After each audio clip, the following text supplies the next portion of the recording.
We're back. And we're back. Are you gonna cut that minute? Maybe. Of me We'll just see what's talking, up. obsessing over Vin Diesel's shitty We will voice? see how it go. I'm so excited for the next Fast movie. It's gonna be so bad. I think it'll probably be bad. Yeah, like I don't know where they could go after this one. I hope The Rock is still going to be in Hobbs and He's Shaw. busy though. being Black Adam, dude. Yeah, I know, but did you see that like thing he did where he like said all the characters he's like doing and stuff? Mm-hmm. Like he put like that he is Luke Hobbs.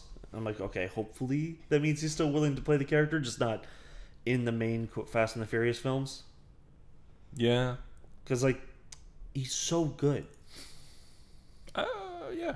I'm more interested in seeing Black Adam again, not for The Rock, but for the Justice Society. Why did you open Amazon? I don't know. I just clicked it. Anyways, we lost a real one today. Oh, who'd we lose? Tony Hawk's credibility. Oh NFT boy. no! Yeah.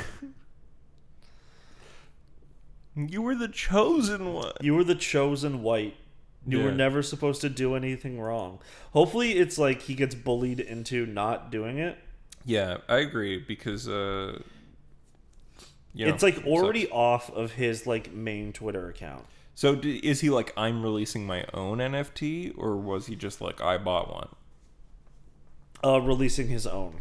That sucks. So like it's better to buy one and just be like, this is my cool little monkey, my Bored Ape Yacht Club. So watch as I go get the mutagens now to make it look ugly as fuck. So yeah, because I was gonna say, oh shit, I was very disappointed in Brie Larson because she got an NFT profile picture, but she wasn't like, this is my. She's like, I bought a fucking thing, and I'm like, okay, that's fine, whatever. Like, sucks still, but you know, better than you being like, I want to make money off of you. Yeah. You know. Yeah. Oh, the shirt's too small on me. God damn it! But I think I look so hot in it. NFTs are just like the worst. The most annoying things in the world. What? NFTs. Yeah, true. I agree. In other news. In other news, speaking of NFTs, did you see the walkbacks? The walkbacks? Yeah. No, what is that? So, Troy Baker walked back his NFT. Oh, so the voiceover verse NFT? Yep. So he walked that back. So he's like in denial. And then the Worms devs, I think it's Team 17? They said they were doing NFTs. Yeah. And then a couple of companies they worked with, including Aggro Crab, who is the ethical one. They were like, we will not work with Team 17 again unless they stop doing this. And then I think they walked back as well, which is great. That's good. So let's talk about the big news of the past week that everyone's already talked about to death because it happened on Monday. Yeah. Is Sony bought Bungie. Are you sure it was Xbox fans making an equivalency argument? So That Sony buying Bungie is the same as Microsoft buying Activision? I found that it was very much Xbox fans who are like, Sony fans criticize Xbox for buying Activision, but Sony buys Bungie, and they're like, that's fine. And it's like, listen, the consolidation of all these game companies under one company is not necessarily good for the industry. And also, Sony buying an entire publisher is very different than buying one developer. Well, developer / publisher, which only self-publishes their own games. Yeah. Yeah. I think it's... I think this could be good for Destiny. Yep. I think what they should have done because they have to hold that whole fucking thing about how Destiny's too big now, so they have to put shit into put stuff away. Where really all I think they should do is just make the game playable at a base level, and then have the other stuff as optional downloads. Yeah. So if you want to go back and do the bad campaigns, sure, you can go back and do them. The real loss is that you can't do the Forsaken campaign, which is one of the best ones. That sucks. Yeah. But and then even then, fucking Crow, the guy who's has still not been officially put in there yet, or last that I remember, who's supposed to be the new Hunter Vanguard. Mm-hmm. His whole storyline starts in Forsaken. So if you don't have Forsaken, it's just that you don't have access to important chunks of Go story. watch fucking like a Destiny YouTuber's like playthrough of the game or something then, because that's all you can do now. But they really should have like made it that it's like you can download the campaigns, you can play them completely offline or whatever, and then just keep like the multiplayer content in. Yeah, I also think like this could potentially be a good way to have Bungie make good games again. I think Bungie as a company though is super obsessed with working on Destiny. That's fair, but I do think Sony might look at Bungie and go, well, our developer that worked on our Halo killer game, Killzone was the Halo killer because it was on PS2. Guerrilla Games, they're doing the Horizon Zero Dawn games to great success. Why not get Bungie to make Killzone 5? Because the problem is that all the people who work at Bungie now are not the Halo people. Really? A lot of the Halo devs originally left to go make 343 because Bungie's like... I thought the company effectively split in half at that point. Yeah, but a lot of the guys who worked on, like the main people who worked on Halo, went over to continue working on Halo on 343, and then Luke Smith, who was like the community director for Halo 3, like he used to make like like Halo always had like this really nice like community reach out program thing, and it's why like Halo 3 Machinima was so big. Because you would go on there and they would have like community project thing of the week, and you would get like that's how RB and the Chief was first discovered. Yeah. Well, actually, it was already super huge, but that's like what really pushed it to everybody. Is that you could go and Red vs. Blue was before Halo 3 though. That was like really early. But Red vs. Blue is definitely what popularized using Halo as a machinima platform. So machinima was always a thing, but without Red vs. Blue, it would still just be like a niche community. Yeah. But like so. The guy who did it was Luke Smith, who is the current like game director of Destiny. So he's like not a guy. He was with the Halo team, but he wasn't like a real dev on it. Okay. Yeah. So I don't really know of anyone else who still works at Bungie. There are still a lot of very talented people because Destiny 2 is like has a decent gameplay. It's just the level design and the gameplay loop is just not good. Yeah, so I don't know. I think give them let them make something different that can be its own thing. That's why I was thinking of Killzone or like a new original thing.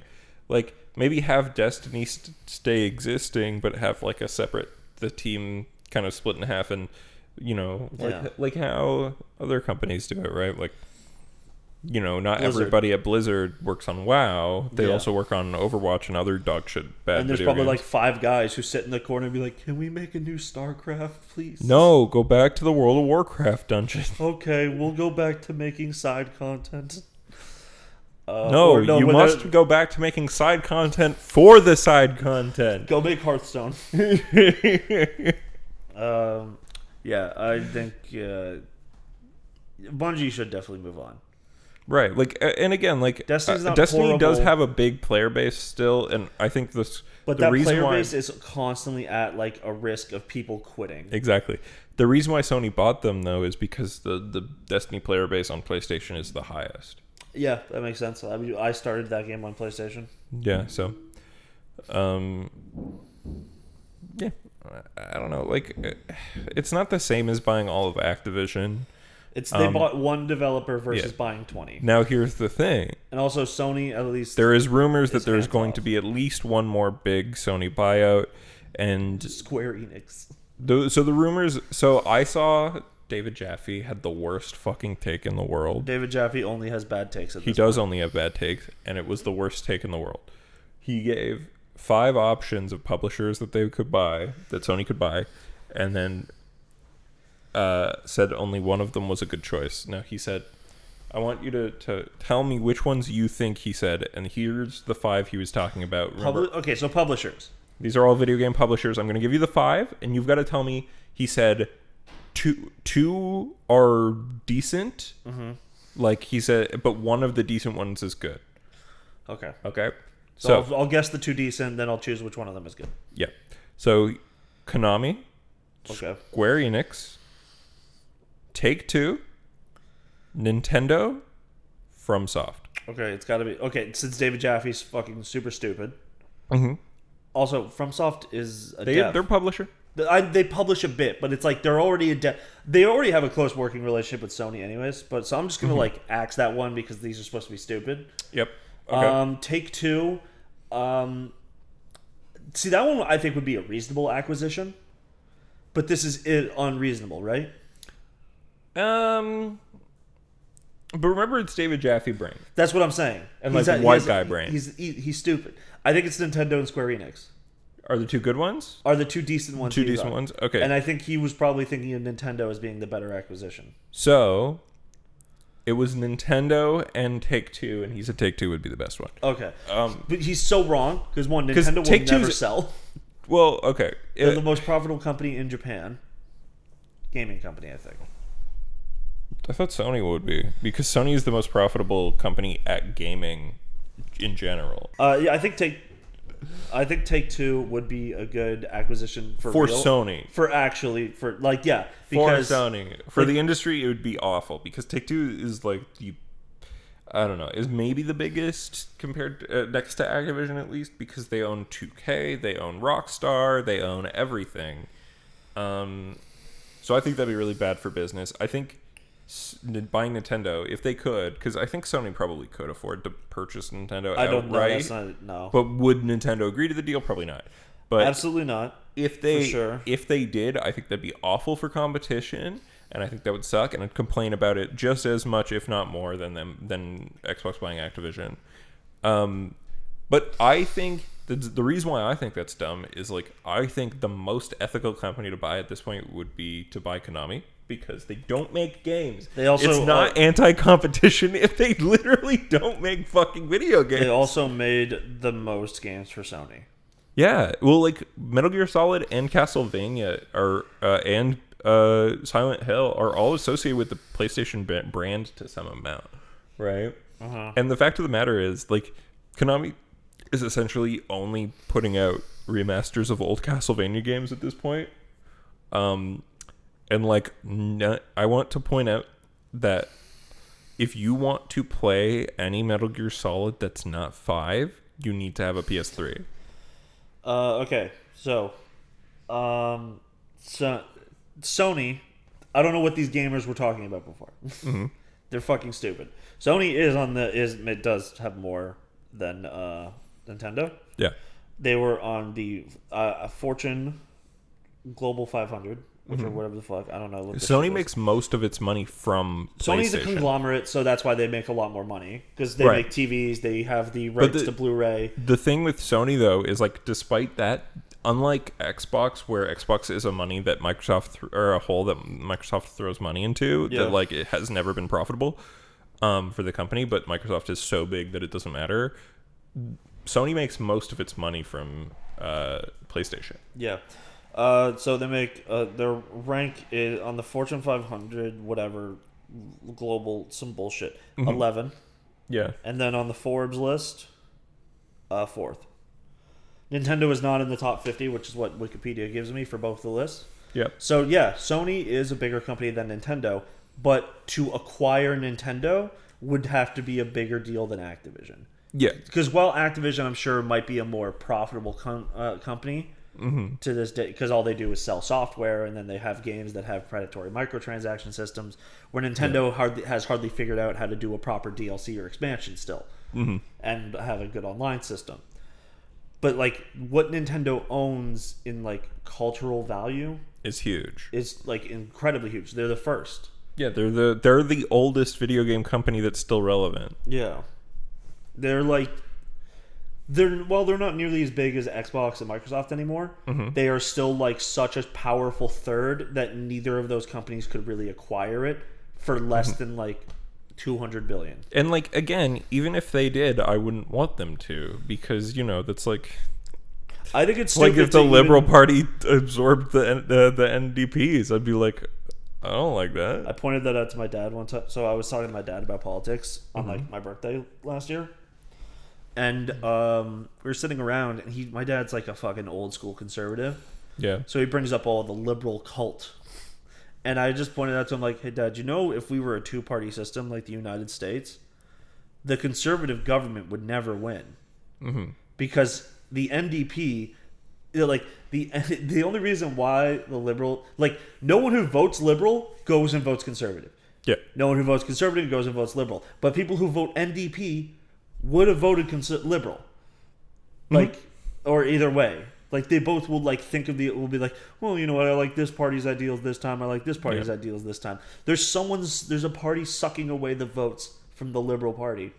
Yeah. And what did the NDP get, like 15 to 20% of all the votes this year? Mm-hmm.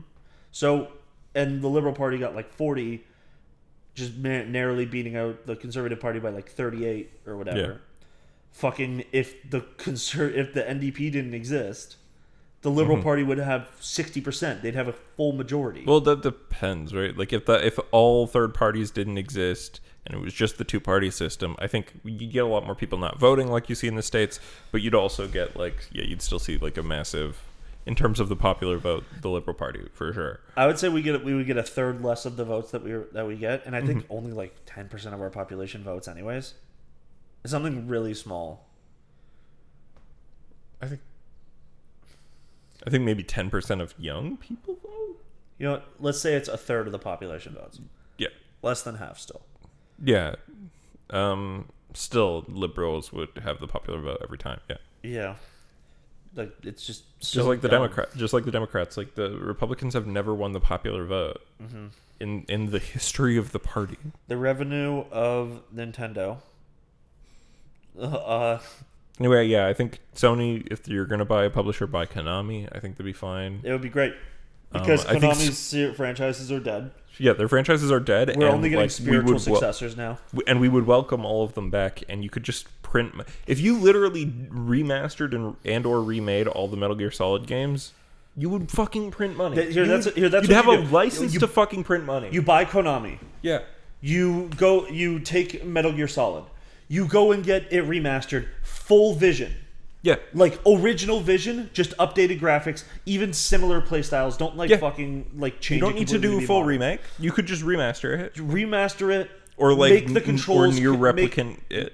Make the controls slightly better, but do not change the controls. Yeah, don't change much. And you know what? You'd fucking print money. And then what you do after that? Do the same thing with Silent Hill. You go over and then you go to Kojima. And you say, make a new Metal Gear, make a new Silent Hill, make it do this, make it do that, print fucking money. Let him do Silent Hill. I think Metal Gear should stop, actually. I think Metal Gear should stop as well. But just like, now you own it, and you can fucking keep it exclusive, and have the only place people can play it legally and improved. Like, license to fucking print money, no one would be mad. Like, release Metal Gear, all the PS2 and PS1 Metal Gear Solid games or Metal Gear games, like that whole thing. Metal Gear Solid 4. Metal Gear collection. Solid 4 on the PS3 has never been re-released. Yeah, that would. And it's the last one in the timeline. It's not the best one, but it's depends on who you're talking to. Nobody thinks 4's the best one.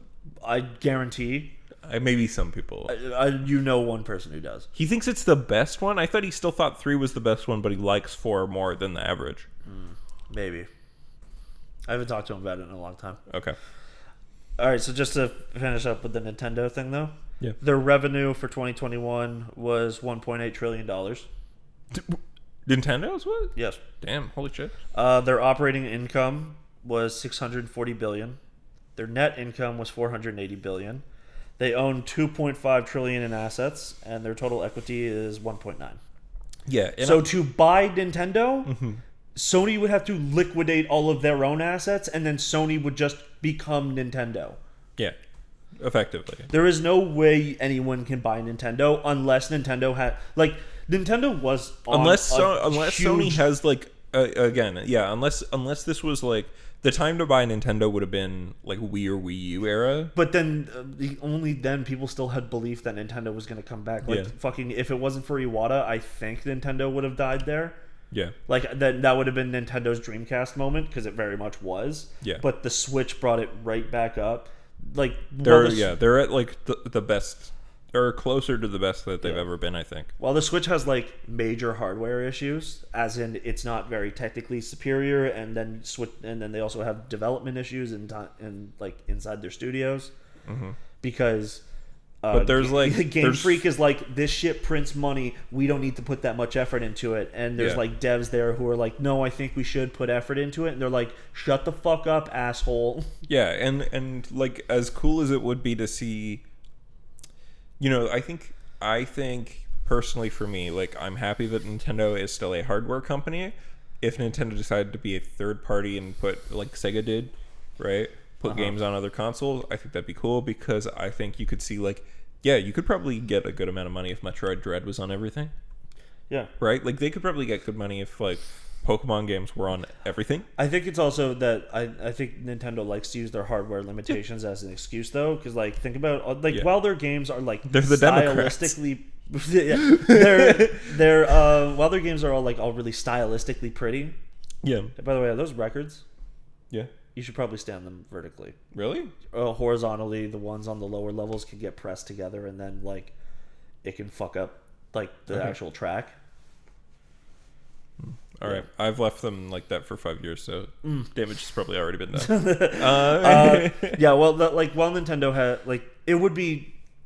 I think if you started to see fucking like Nintendo games show up on other consoles, they would look the worst. Like they already don't look good, but then with it going on like a PS5 or an Xbox Series X, you would really start to see that Nintendo doesn't put enough effort in graphically. Yeah, for sure. Like Odyssey looks great, but that's because Odyssey doesn't try to do any single fucking Odyssey same with like Kirby and the Forgotten Land. Everything's so smooth. Everything's like little cutesy and shit. Mm-hmm. Like Mario Odyssey, everything's smooth. There's not a lot of texture on stuff. Like, I think Breath of the Wild looks really good. Breath of the Wild does look really good, but it also has like frame rate issues. But it has frame rate issues which could be solved by the higher quality hardware. But to me, like Solar Ash looks as good as Breath of the Wild to me. Yeah. And Solar Ash was made in less time with a smaller development team. It's also a shorter game with less content. It is a shorter game, but also people love to complain about Breath of the Wild's empty open world. Whereas my complaint is that it's too big and there's too much to do.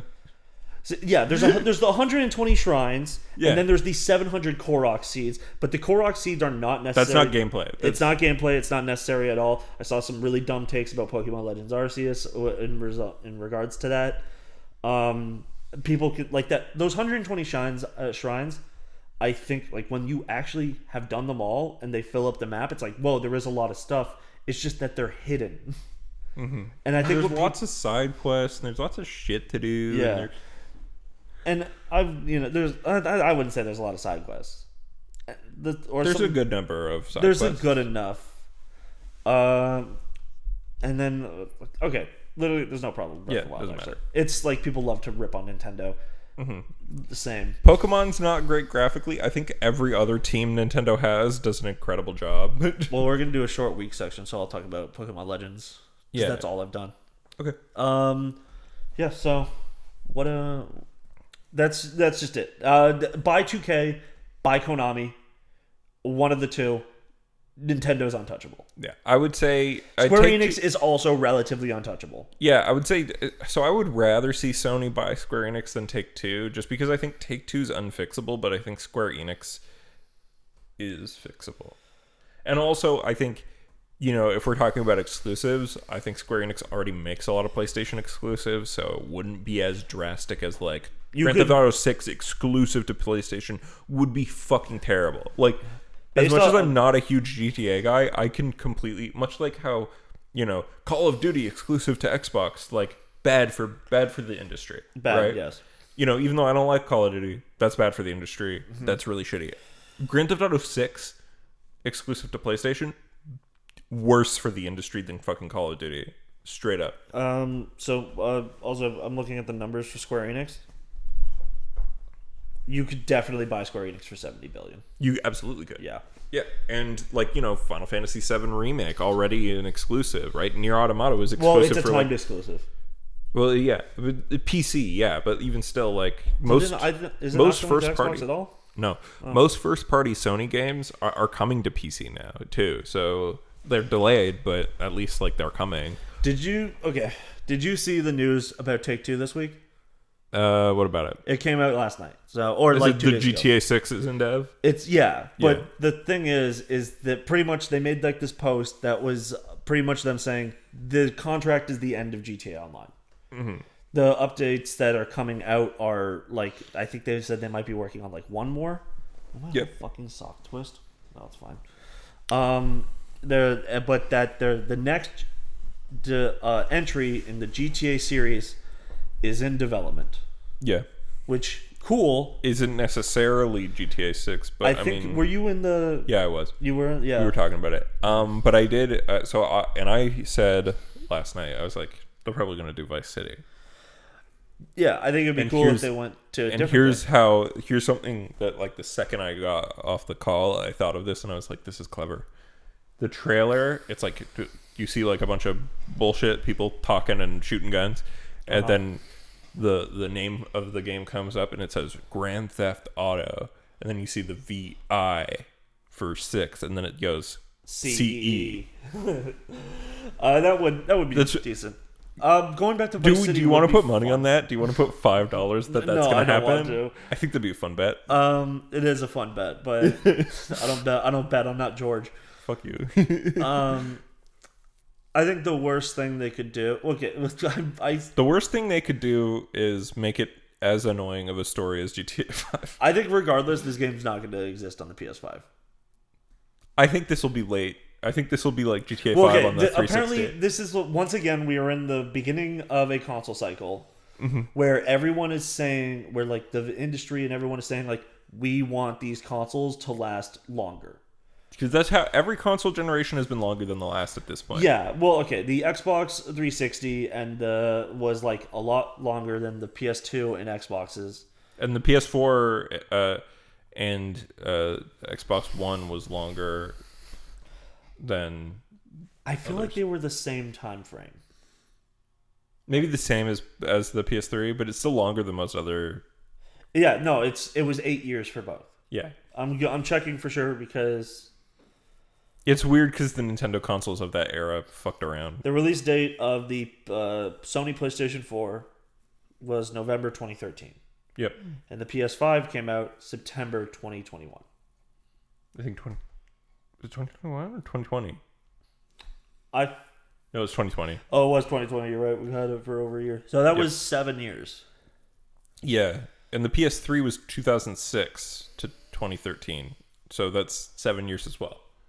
Yeah. So we're on a 7 to 8 year life cycle right now. Yeah, and which is not. PS5 could potentially go longer. Like, there's always the chance because especially the thing is that graphics were the reason to really push things forward and processing power. And now it's mostly like frame rate and ray tracing, which is less noticeable. And the PS5 and the Xbox Series X, I think, can hold up for longer. That's true. Because like, I want to get a 3080 because it has more power, and I'm like 3 generations behind now on graphics cards. Yeah.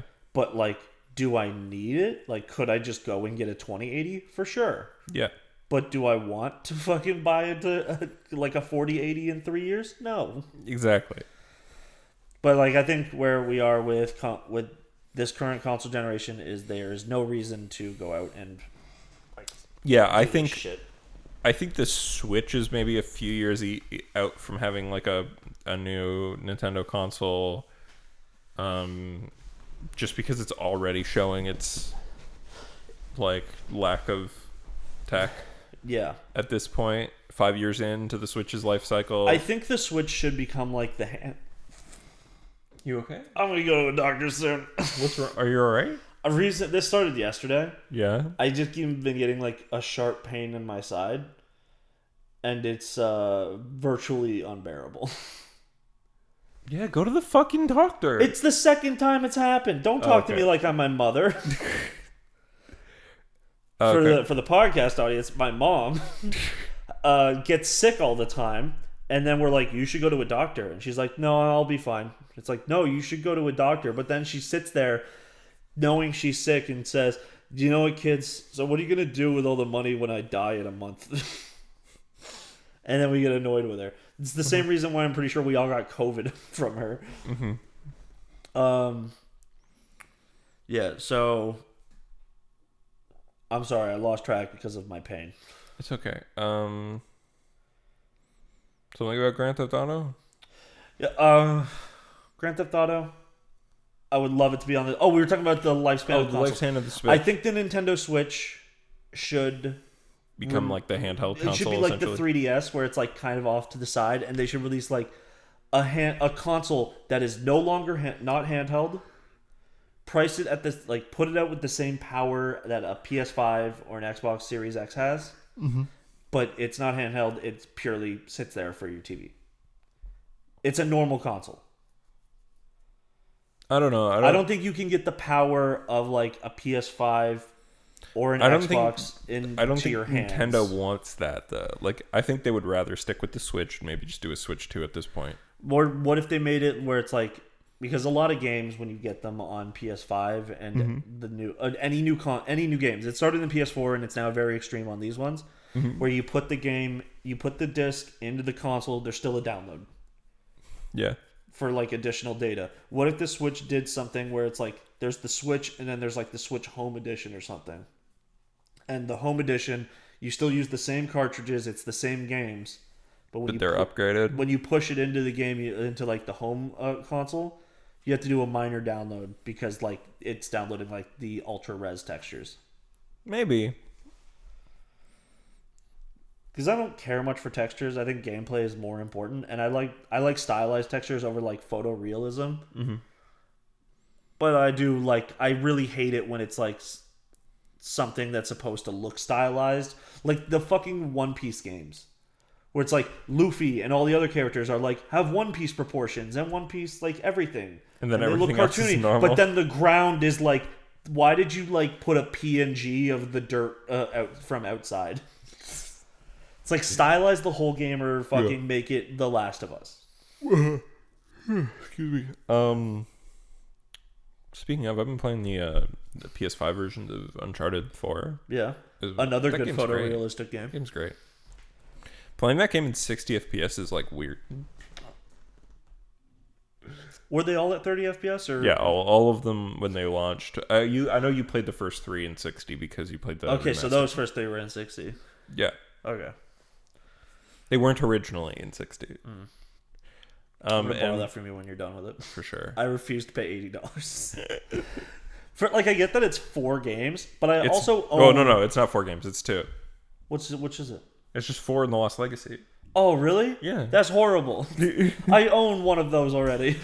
Yeah. That I did buy for full price, maybe. Or you got it for free on PS Plus? No, I think I got it. I think I bought it because at the time I got the remastered collection for free from PS Plus. Yeah. And then I immediately, once I finished, because I played them all in like the course of a week. Yeah, I remember. And like by the end of 4, you were annoyed.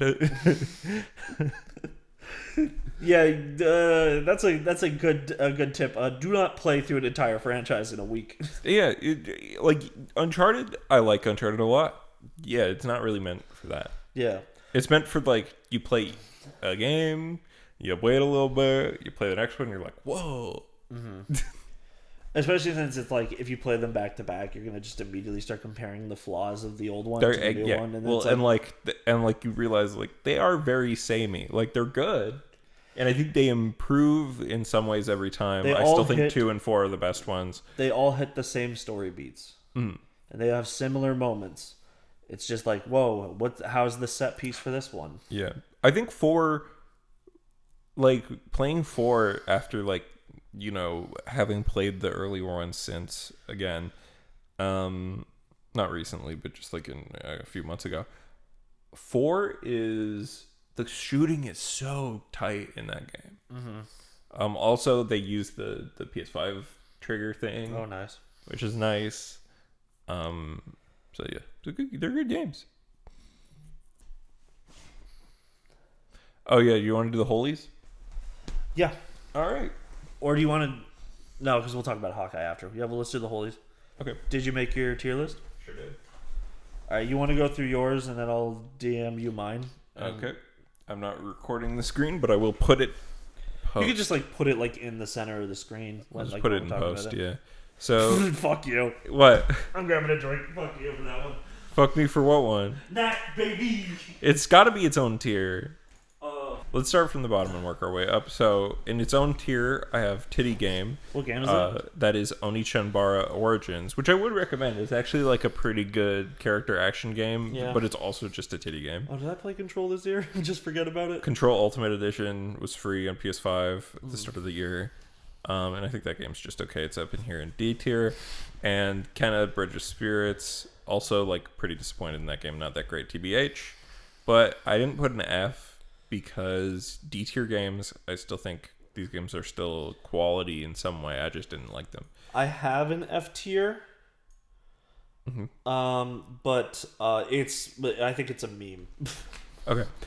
Did you order these in? No, not really. No, okay. In C tier, I have games that I played that I liked, but didn't necessarily beat, or if I did beat it, I didn't love them. Yeah.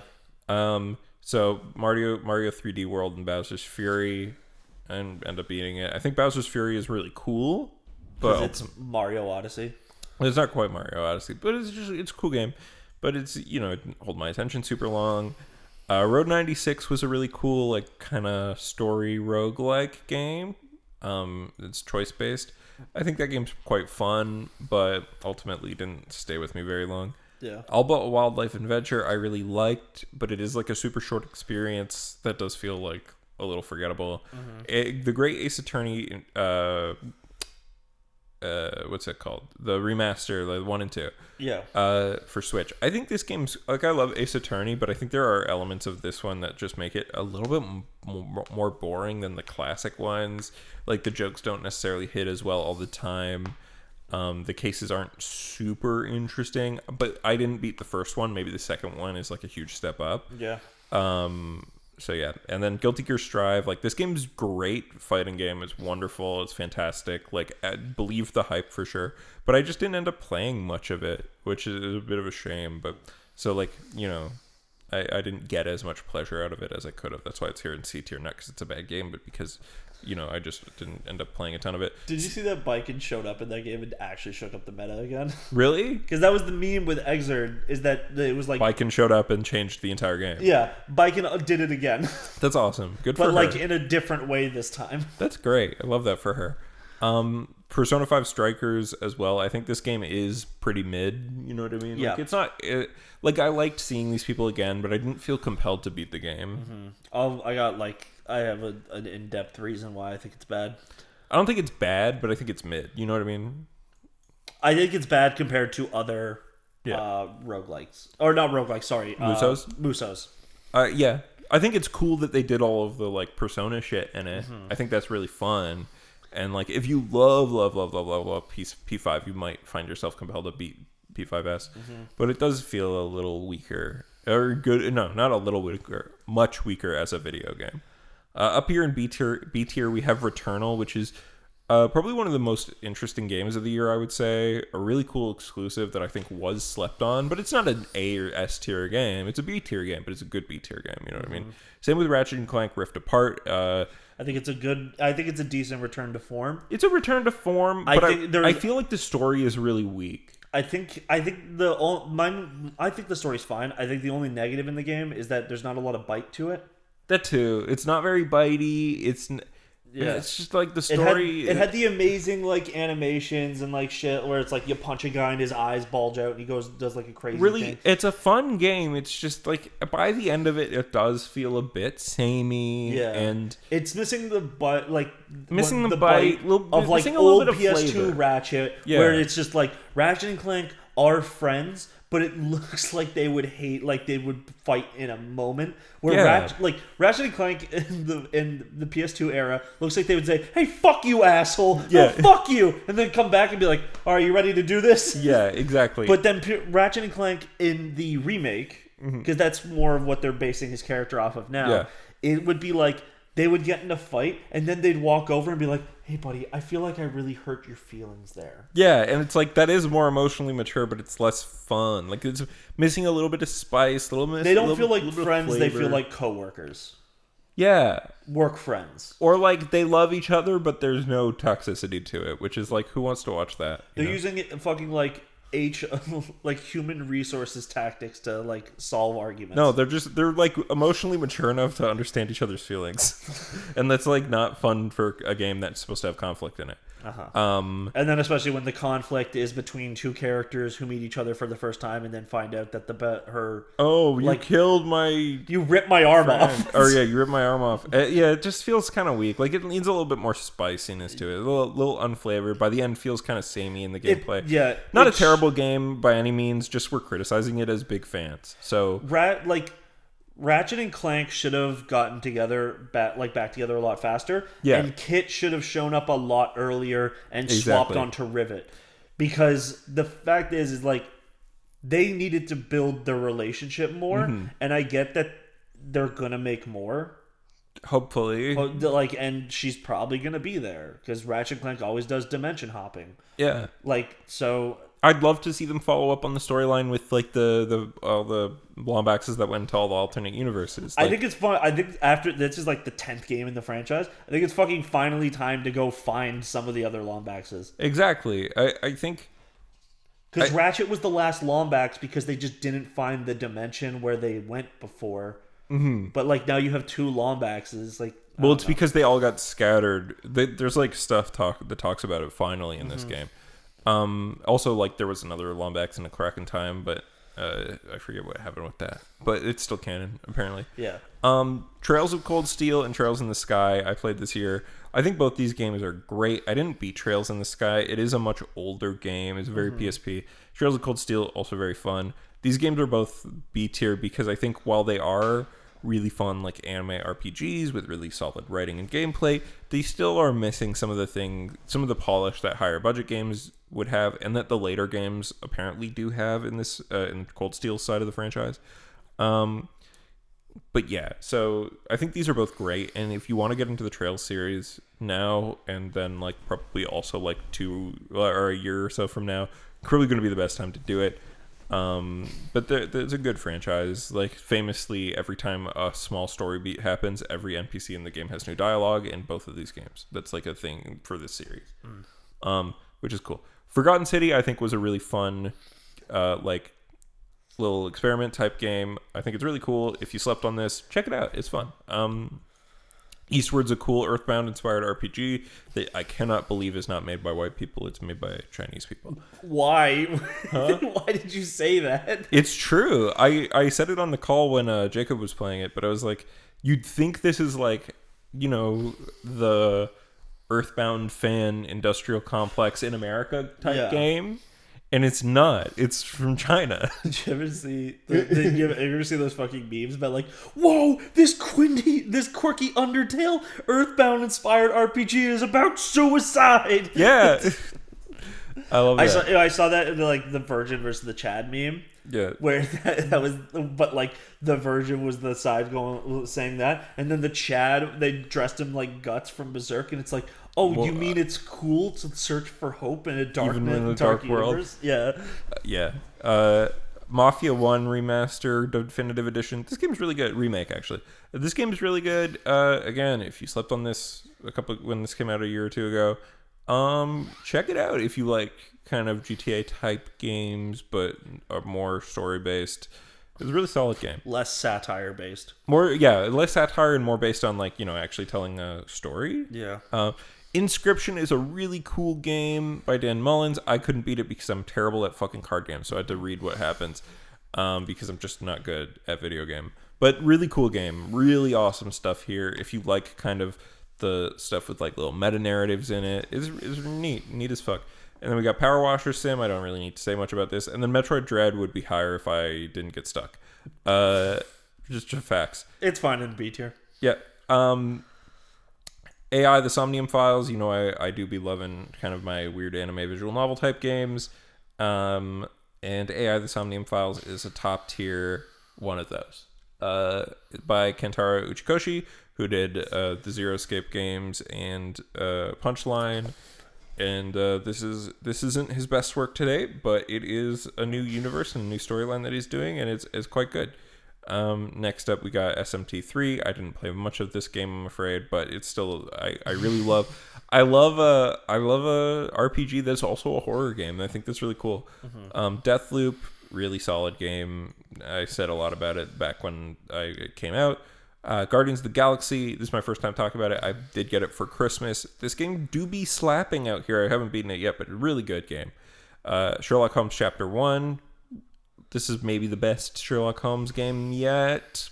Maybe it's not quite as good as Crimes and Punishments, but it's really fucking good. I love it. Does he ever clap someone on the ear while saying discombobulate? Discombobulate.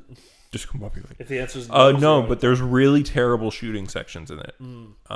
Where you are supposed to shoot the armor off of people and then stun them and then hit them to knock them out, but you can also just kill them. But the game goes, I thought we were against murder. Oh, you killed him. You didn't have to. And so, like, I was trying really hard, but I'd still kill the occasional homie just by accident. And then by the end of the game, I was just headshotting everybody because it's easy to headshot. It's hard to shoot the armor off of motherfuckers. And so I'm just headshotting everybody, and the game's just like, you're a fucking killer. You're a fucking killer. And the fucking the thing was ending super fast, and it has no change to the story to be a murderer. Speaking of murder, Adios. I think that came out this year. This game's really cool, like little one shot, really solid storytelling. Uses kind of mini games to tell its story. Really interesting. It does have elements of it where it feels a little kind of glitchy, but altogether, I do think it's really neat. Isn't it like an independent game? It's very indie. So like you can make up for it, but it has some glitchy elements, and it does feel like, I don't know, some of the choices you make should have a bit more of an outcome on the end of the game. But yeah, it's at least very neat. And finally, we got for A tier, Final Fantasy V is good. Is one of the good ones. Final Fantasy V is one of the overlooked ones. So a little underrated compared to because it's surrounded by games that are better stories, whereas FF5 has better gameplay because it's job based more so. And it's done really well. S tier, we've got Nier Replicant, of course. I don't need to say why this game is a masterpiece. I think Nier Replicant and Nier Automata, if you're just into Nier right now, you've got two brilliant. Yeah, first of all, really accessible now. But if it's got two brilliant games, and it's like Nier Replicant has worse gameplay, but in my opinion, better story / character writing. Whereas Nier Automata has better gameplay, but slightly worse story character writing. Still, they're both top tier stories, but it's just, I think Replicant's a little bit better. And it's like, you literally can't say which one's your favorite because they're both awesome. I think, personally, at least. And then we got Lost Judgment, which I still haven't beat, but we love Lost Judgment here. And Disco Elysium, the final cut. I don't need to explain it. And then, of course, Knack's on Knack tier. Knack is Knack tier. Yeah. Which is above S, so everyone remembers that. Well, Titty Game isn't worse than the games in D, but it's just, it belongs down here. Yeah. And Knack isn't necessarily better than the games in S, but it is on Knack tier. You know what I mean? Yeah, I understand. It's like things need their own tiers sometimes. They can't really be on the same level. So I have sent you my tier list. Oh, to my email or on Discord? Okay. On Discord. Let me just open up Discord. Wow, not having Discord pinned. Let's start at the bottom here. Games that have a cult following that I'll never stop hating. And it's Final Fantasy 14, Shadowverse. Yeah, so then we have another tier, which honestly I think I would just drop this game into D now. I don't think I'm ever going to go back to playing it. But it was a really exciting, looked like it definitely was a game that's like, hey, we really want to be Shadow of the Colossus. Yeah. But with more of a Viking feel to it. You know what's funny? Pray for the Gods. Yeah. I supported that game on Kickstarter, and they have not sent me my PlayStation code now that the game's not out on PlayStation. Oh, that sucks. Yep. So I played 4 hours of it. I beat a couple of the bosses, but then it's like there's not a lot of direction in the game. At least you could pull out your sword and shit, Shadow of the Colossus, and it would glow in the right direction. Yep. This is kind of just there's a map, and it vaguely says to go in a direction, but it doesn't really mark anything. So they wanted to make a game that's half Shadow of the Colossus, half Breath of the Wild, and I really wanted to see what that would turn out to be. But I figured it would end up being Shadow of the Colossus, but it doesn't tell you where to go because you can do anything in any order. Shadow of the Colossus with a glider. Yeah. Then we got D tier. Yep. Forza Horizon 5. Surprising, but I get it. It's just racing games are not for me, and I think this one really didn't do anything. But you liked Forza Horizon 4. I didn't play 4. I liked 3. You did. Oh, you liked 3. Yeah. Okay. I think 3 also has a problem with a big... Like, fucking gamers will be like, oh, game has, like, no, like an empty open world with nothing to do, and then go and talk about how Forza Horizon was snubbed. Yeah, like, well, that's the point of the car game. And, like, here's the thing about open worlds with nothing to do. I'm actually kind of finding myself more pro those. I'm in the deep middle because of my experience with Assassin's Creed Valhalla. Yeah. So Persona 5 Strikers, my biggest problem with this game is that every battle feels way too small scale for a Musou game. And also, they still take really long. I think what they should have done with those battles is have constantly spawning small enemies, like the guys who are like... Pixie? No, not even pixies, because they would have, like, shitty enemies. Because they had, like, those little guys that would, like, walk around. The dudes who you would rip masks off and they would turn into personas, they were now, like, little fodder enemies that would just be around. Those guys should be constantly spawning while you beat the shit out of the, like, bigger persona that, like, starts the fight. But instead, it's like you beat up the bigger persona and then you still have to beat those small guys. Yeah. And it's like, why are these small guys even a fucking, like, why do they matter? I am like totally with you on that, but I think we already talked a little bit about P5S. I think they make a really good effort to try to combine Musou and Persona 5, but ultimately they make a game that's worse than both. Yeah. But at the very least, like, it's cool that they tried it. Like, I'm happy it exists. You know what I mean? It's just not necessarily a game that I like. Yeah, it loses the core components of each. Yeah. Persona being a turn-based game. It didn't do the... But I get, like... There's definitely, like... Some things just don't Reese's peanut butter go. You know what I mean? Yeah. Like, sometimes you put peanut butter, you put chocolate, and you're like, yo, fucking slaps. Yeah. But sometimes you're like, do you know what would be sick? Fucking putting together pickles and broccoli. And it just don't work. You know, it's sometimes you get like there's the perfect combinations, chocolate and peanut butter. Yep. There's like the ones that it's like you either hate it or you love it. Yeah. Chocolate chip and mint. And then there's the ones where it's like, bro, how did this work so well? And I have not tried this one, but I keep seeing people on TikTok doing it and going like, holy shit, Bud Light and pickle. Okay, yeah, I can see that being good. You take like into a pint glass, you pour like a tall boy of Bud Light, or like, no, not a tall boy, because that won't all fit. Yep. You pour in like a normal can of Bud Light, you take a bit of pickle juice from like the pickle jar, and like a pickle, and you drop it in. Because I know pickleback shots exist, but apparently this is just like really fucking good. I'm never gonna try it because one, I don't really like pickles, so I don't have them around the house. Two, I don't drink Bud Light. Yep. So now on to C tier. Yep. Valheim. Valheim. I think Valheim has amazing potential. I think the biggest problem with the game is the inventory system. It has you have a certain amount of inventory space, like Minecraft, but then there's also a weight system. And you're like, why do both? One or the other. Yep. Either give me a smaller inventory, like a weight-based inventory system. Resident Evil or Skyrim. Don't try to do both. Yeah. So fuck that. Like, I think the game can go great places. I think it's nice that even though it's an early access game, I don't think it is anymore. But when it launched in early access, it launched still felt like with a finished game. 5 full bosses. Yeah. That you had to beat to get to the end of the game. I think they should have more bosses in between. I think they should add more events that happen. But other than that, it's just like whatever. Loop Hero, I'm on and off that game. I finally got to the 3rd chapter, but it's like I'm just fucking stupid. Like you with card games is me with Loop Hero. Yeah. There's a lot of planning that I just can't do. And whatever. Fuck. Back for Blood. We talked about this last night. We talked about it last night.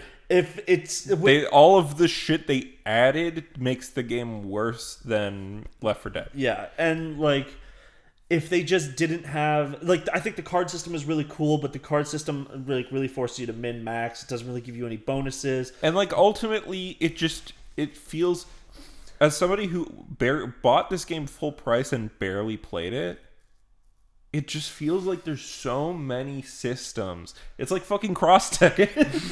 it's like there's like 8 million things you're telling me to do, and I'm like, what? Okay, so I gotta unlock weapons, I gotta unlock characters, I gotta unlock cards, I gotta unlock level. Like, it's like, what the fuck is going on? Yeah. So, well, actually, you unlock all the characters after you beat the first section of 4 missions. Okay. But then it's like, but then you have characters where it's like, oh, this is Hole-ies. She's the character who has like minus 25% stamina reduction with using melee weapons. So it's like, oh, but she's the melee weapon character. But then you go look up a guide on like, who's the best melee weapon character, and someone's like, it doesn't fucking matter. So it's like, why have these buffs? Why not just make it like Left 4 Dead? Or why not go super extreme with it and make it actually like a character game?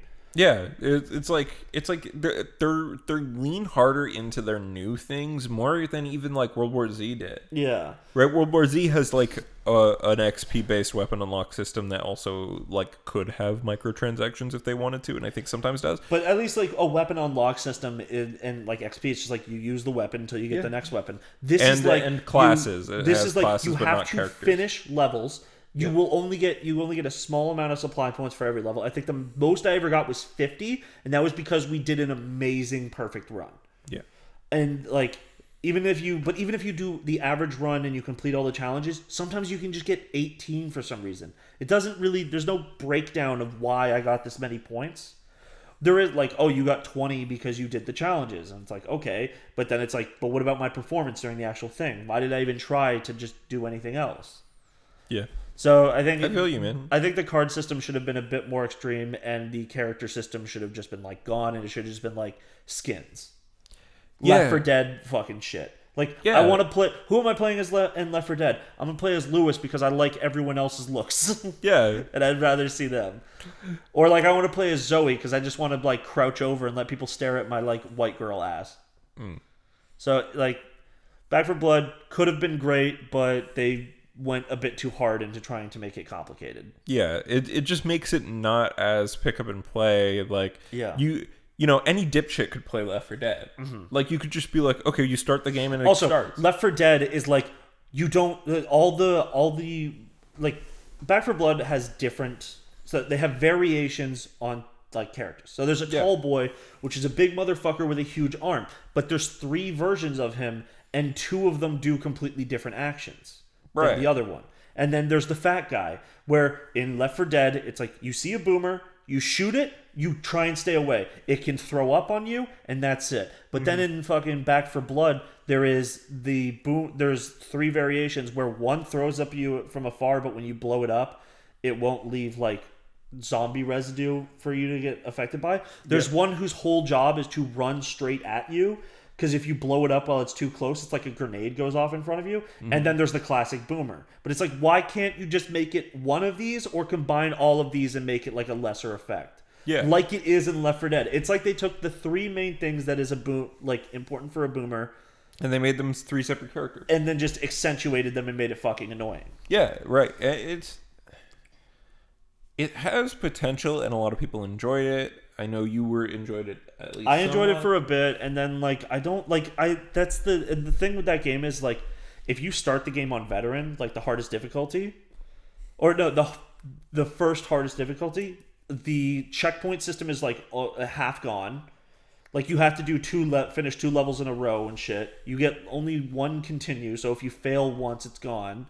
You don't get any extra cards, but the enemies are constantly coming at you. I just don't think it's balanced very well. Also, all the big enemies have weak points, but you have to unload like 3 clips into it. That's annoying. Yeah, and even then, when we get cards for like weak point damage, shit. So let's move on from that. Yeah. So you talked about Maneater last week already, so we can just kind of acknowledge. I platinumed it. Shark Souls. The beginning of the game is a legitimate challenge, and then the rest of the game is you fucking destroying everything. Yeah. And it's just whatever. Yep. Then we got Pokemon Brilliant Diamond. I would drop this down to C. Yeah. Yeah, after playing Legends Arceus, the Pokemon Brilliant Diamond is such an insult to the Pokemon fans. Like, it's cute. I think them adapting the chibi style, because let's face it, Pokemon always had it. It's fine. It's good. The music in the game is good. The game is exactly how it should be. The improvements they made to the underground are pretty cool, especially if you want to like go down there to grind, because the Pokemon that spawn down there are closer to your level than finding the ones out in the wild. There's like a bunch of better systems, but the game feels insulting because it doesn't look very good. And it doesn't play any better than it used to. Right. So it's like a pretty basic remake. Yeah. It's like fine. Yeah, it's like a classic remake when people were making the jokes about remakes. Yeah. Then Mass Effect Legendary Edition, great game. Great 3 games. Yeah. Loved them, played all of them. I started the game on Insanity and then gave up. Boyfriend Dungeon, really fun. Yep. I liked it as a roguelike. I think the boss is really good. I just think it's really short. And if you do, like, I wish the game kind of went a bit harder with, like, you actually dating one person, or like having a point where you could only date them, but instead the game like didn't want to give you max replayability and wanted like completionism thing where you could have like be boyfriend, girlfriend, lover, whatever with like every character in the game. Yeah. Assassin's Creed Valhalla, I talked about that one at length. Was it last week or 2 weeks ago? Just this last week, because we didn't do a podcast 2 weeks ago. Oh yes. So B tier game. That is the quintessential. There is way too many fucking things to do in the open world. Yeah. Like holy shit. Yeah. Well, that's why I'm saying like I was thinking the other day about like how open world games have changed, and I remember every franchise people were like, make this an open world, and it's because people liked the way like GTA works, and GTA doesn't have a million things to do, but it's like a sandbox. I think GTA has a very sparse open world with not a lot of things to do. Yeah, if you think about it, right? Yeah. But it's a sandbox, so you can like run around, you can shoot random shit, you can like play around with the game. Yeah. And I think that's what GTA has no restrictions, so it gets away with not having a lot of mini games or like character and quest events and stuff. Yeah. But Assassin's Creed has always been a franchise where it's like you can't randomly kill people, and then you'll get to a point where like fighting in the world gets like kind of harder to do because you get friendly with everyone. Yeah. So they have to give you a bunch of stuff, or have to give you like mini bosses to fight. But there's just so much in that game. Like, give me fucking Ghost of Tsushima, like, or anything else. The new Pokemon. Like, don't give me like a huge open world anymore. Give me like a tight, good area. I finally played through Fable Anniversary. It's the first time I ever played Fable 1. Really? Yeah. How'd you like it?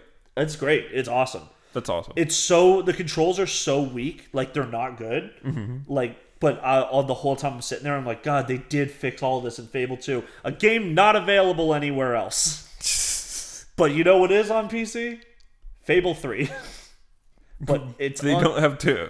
They don't have 2. That's and funny. Fable 3 is also legally not acquirable anymore. That sucks. Games for Windows Live, you can torrent it. Resident Evil Village, this game came out a while ago. I think the story's fine. I think the gameplay is the gameplay is really good. Yeah. The world is pretty empty, but still decent. Like, there was tons of times, like, in Resident Evil 7, Yeah. I didn't want to run around that house because I feel like things would pop out at me. With Resident Evil Village, I was like, I can run through everything. And even if something popped out, the blocking system in the game was so good. And then I also had tons of ammo. Solar Ash, great game. Yeah, we talked about this right before the new year, so we probably shouldn't go into too much detail. I also still didn't beat it, and that's why I didn't put it on. You should beat it. That's honestly, if the ending is what really pushes it up for me. Okay. It's got a really good story.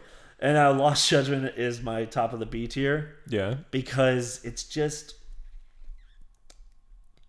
the way that game is. Too much shit in it. Too much shit. Not enough fun. I miss the sub stories. I think the school stories are fine, but dropping all the sub stories for like 5 school stories is just not great. Yeah. And also that's how like forcing minigame. Like, I liked Kiryu's way of finding minigames, like singing, car racing, other bullshit Kiryu does. I think it's more fun for it to just be in various locations around the And then it might city. have like it might have a side story or a few involved in it, and like that's how you get in, right? Yeah. Like Pocket Circuit, you meet the guy and he's like, hey, try the thing, and you're like, okay. Yeah, like Kiryu would be walking down the street and the boxing guy would be like, you look like you can take a fucking punch, and then you end up working at a boxing school. Yeah. Or it's a Pocket Circuit where like you see Circuit Fighter and he's like, yo, have you ever wanted to race tiny cars? Yeah. And Kiryu's like, I am a giant weirdo. Yeah, right. Like,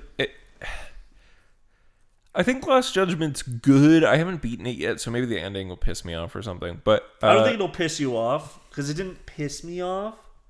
just wasn't that good. But I don't want to say any more feelings. Okay. Yeah, we'll definitely do a big spoiler cast when I beat this game. Yeah. It's just like right now, I kind of fallen off it, and I have other cool games that I want to play.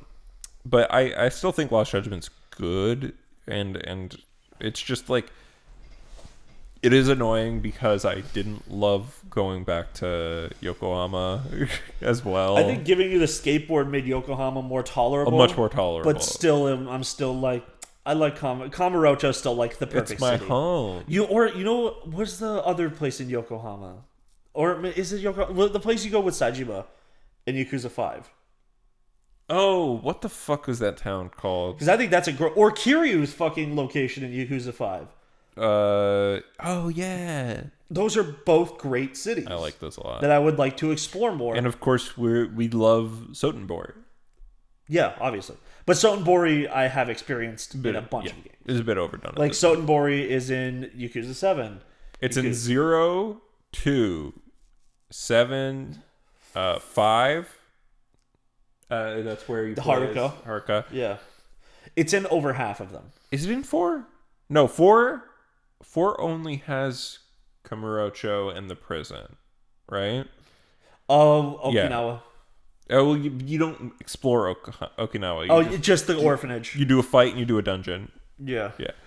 And 3 has more Okinawa, and it's not great. Yeah, 3 is entirely Okinawa, mostly, and it's like, whoa, this is garbage. Yeah, I wouldn't want to go back to... as much as I think it's a very nice area, I wouldn't want to go back to Hiroshima, whatever the town in Hiroshima is in 6. Yeah. It was also like small and kind of like nothing. It's like, well, it's physically large. It's just there's like nothing to do with it. Yeah. And then so we got to A tier. You got Apex Legends Apex here. Legends was the best multiplayer game I played all year. So here's the interesting thing. So back when you played Village in 7, you said you like Village more because it's got better gameplay. I think 7 has a better story. I think 7's more interesting in what you're going So with through. some distance, you're like, oh, you know what? I think 7 was a bit better. Yeah. Yeah. Which is like, clearly I've had 2 weeks of distance and I wanted to change where 2 games were on this already. Yeah, so 7 I think is really good. We talked about it before. I think the boss fights in 7 are better. Yeah. Like there's less, but I still think they're better. I think there's less ammo, so it's a little more scarier. Like, yeah. Yeah. So it's like, I think it's interesting that 7 and 8 have kind of the same thing that 2 and 3 have. Yeah. Right? Where it's like 2 is a better horror game. But 3 is a great action But game. 3 is a really fun action game. Yeah. Yeah. God of War. Yeah, God of War 4. Great game. We talked about it a bit when I was actually playing through it. I know you don't like it as much. I think this version of Kratos is just awesome. He's a horrible father. I'm not, like, I remember getting into that argument, while I was playing. Like, with you, I was just like, whatever, let's just move on. But, like, George was like, he's a great dad. And I'm like, okay, now I gotta be on Nathan's side. Because he's not a great father. He's a very firm and stern... He's like, if you wouldn't call Red from that 70s show a good father. No, he's not. He's no Phil Margera. He's no Uncle Phil. Yeah. We were watching Jackass recently, and we were just like... I don't know if Phil Margera is good, but my Uncle Phil, I think, is a good example. Uncle Phil's an amazing example. Phil Margera is just very level-headed and is like very loving to his son. Just somehow he ended up with Bam Margera as a son. Mm-hmm. Yeah. Ratchet and Clank, we just talked about it. Like, fine where it is. Halo Infinite is definitely one of the best Halo games ever made. Halo Infinite is just Ratchet and Clank, but for olds. They came out at like the same time.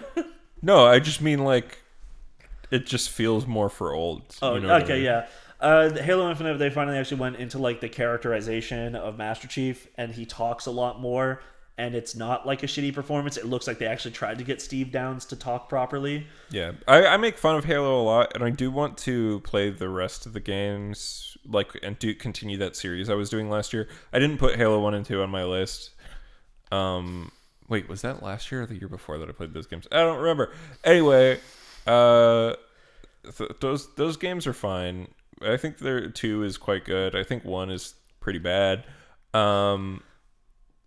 But yeah, I do want to continue my little series playing through them. Especially since you haven't played 3 yet.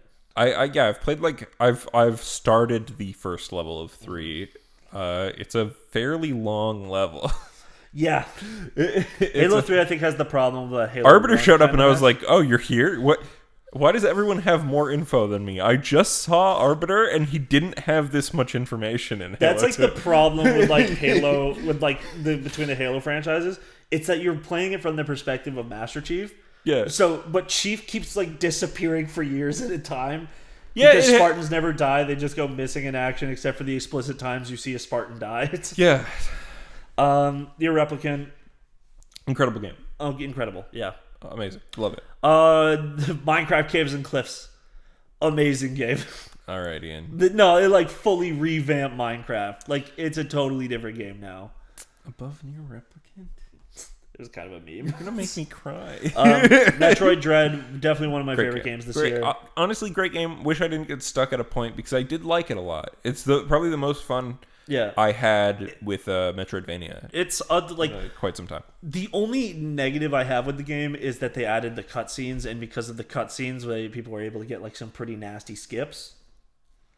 Speedrunning in Metroid. Super Metroid is so funny because it's them using manipulation of a really old game engine to do crazy fucking long jumps and skip the weapons or using wall jumps and shit to get stuff you shouldn't be able to get. Yeah. And timed bomb jumping. It's great. But Metroid Dread's entire speedrun is oh, fucking go at the way the cutscene's coded, you can manipulate it. There's a way to get the fucking screw attack as your third power upgrade. Damn. But you have to break that cutscene at the very beginning of the game. And well, that sucks, but whatever. Guilty Gear Strive, the greatest fighting game ever. Probably, yeah. Yeah. Again, it's low on my list because I didn't get a lot of play out of it, more so than it being a bad game. Giovanna's my favorite character I've ever played in a fighting game. It's a fucking awesome game. Yeah. It's just sick. And then Monster Hunter Rise is the sickest Monster Hunter game. I'm surprised you had it up this high. I know it's a good game. Don't get me wrong. I know it's probably the best one, but I didn't think you'd put it up on S tier. Balloon CD6, you're fucking me. That was the meme. Okay. That game's so microtransaction the fuck out of. Oh, you don't have to do them though. No, it's just. But Monster Hunter Rise, it's got great new monsters. It's got a great return monster. It's got a huge cast, but then also you got the dogs. You got dogs. You got grapple. You got a bunch of new cat moves. You got the grapple hook, which now you can go totally vertical. You don't have to be oh, there's a wall in front of me.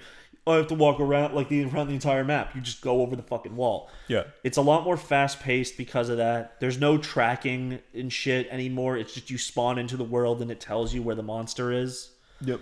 The switch skills, which is not a new concept because I believe they were in Generations Ultimate, but you can change up important parts of your characters of your things, your hunter's move kit. One of the big moves for the Great Sword is called the True Charge Slash. Yeah. But you can replace it. Instead of using the True Charge Slash, you can get the Rage Slash, which the True Charge Slash only gets its max power by it's this move where you throw the sword down, and if it hits something, then you do another cartwheel with it, and the next hit does increase damage. But you have to hit something first. But the Rage Slash does slightly less damage, but you only have to hit with the one attack. Yeah. And go ahead. And then there's the wire bug skills that you can swap around as well. And then there's the it's with the fucking greatsword again. Because that's what I played the most with. You can do an attack with the greatsword where you just launch yourself up into the air, and if you hit the monster, you'll do a little backflip in the air, and you can continue hitting it again with the sword on the way down. That's awesome. Or you can do one where all it is that you just slide closer to the monster and do a big slash. But when you do those moves, you get them into a wyvern riding position where you can just hop on their back, and then you can have a kaiju battle with a different fucking monster. That's right. Yeah. So just that inclusion just makes the game so fucking good. And that's why it's probably going to be present on my tier list again next year. Because the PC release came out in 2022, and also Sunbreak is coming out this summer. I'll give you Sunbreak, but if you try to I'm going to put just Rise put and base Sunbreak. Rise on there, I'm going to end your life. Yeah. And then Bloons Tower Defense 6 is just a fun game to play when you're fucking drunk as shit in Discord and no one else is playing anything. So you're like, whatever. I'm going to go place cannons everywhere. Mm-hmm. Yeah. Yeah, that's my tier list. Great. I'm happy for you. Not a lot of bad games for either of us this year, you know what I'm saying? Yeah. Like, if our worst games were like fucking Persona 5 Strikers, a game that's like fine. Yeah. Like, you know, is it the best game? No. But it's fine. Yeah. There are worse Muso games. Like Fire Emblem Warriors. Yeah. A game which, if I did a tier list that year, would be an F. Yeah. Well, that's the Hole-ies. Yep. So that's the Hole-ies this year, ladies and gentlemen. Did we have anything in our top tiers that matched? I know we had you and your Replicant in S, and I had it in A. Lost Judgment I had an S, and I then had mine in B. I don't even remember the third thing I put in S. There's three. Let me reopen mine.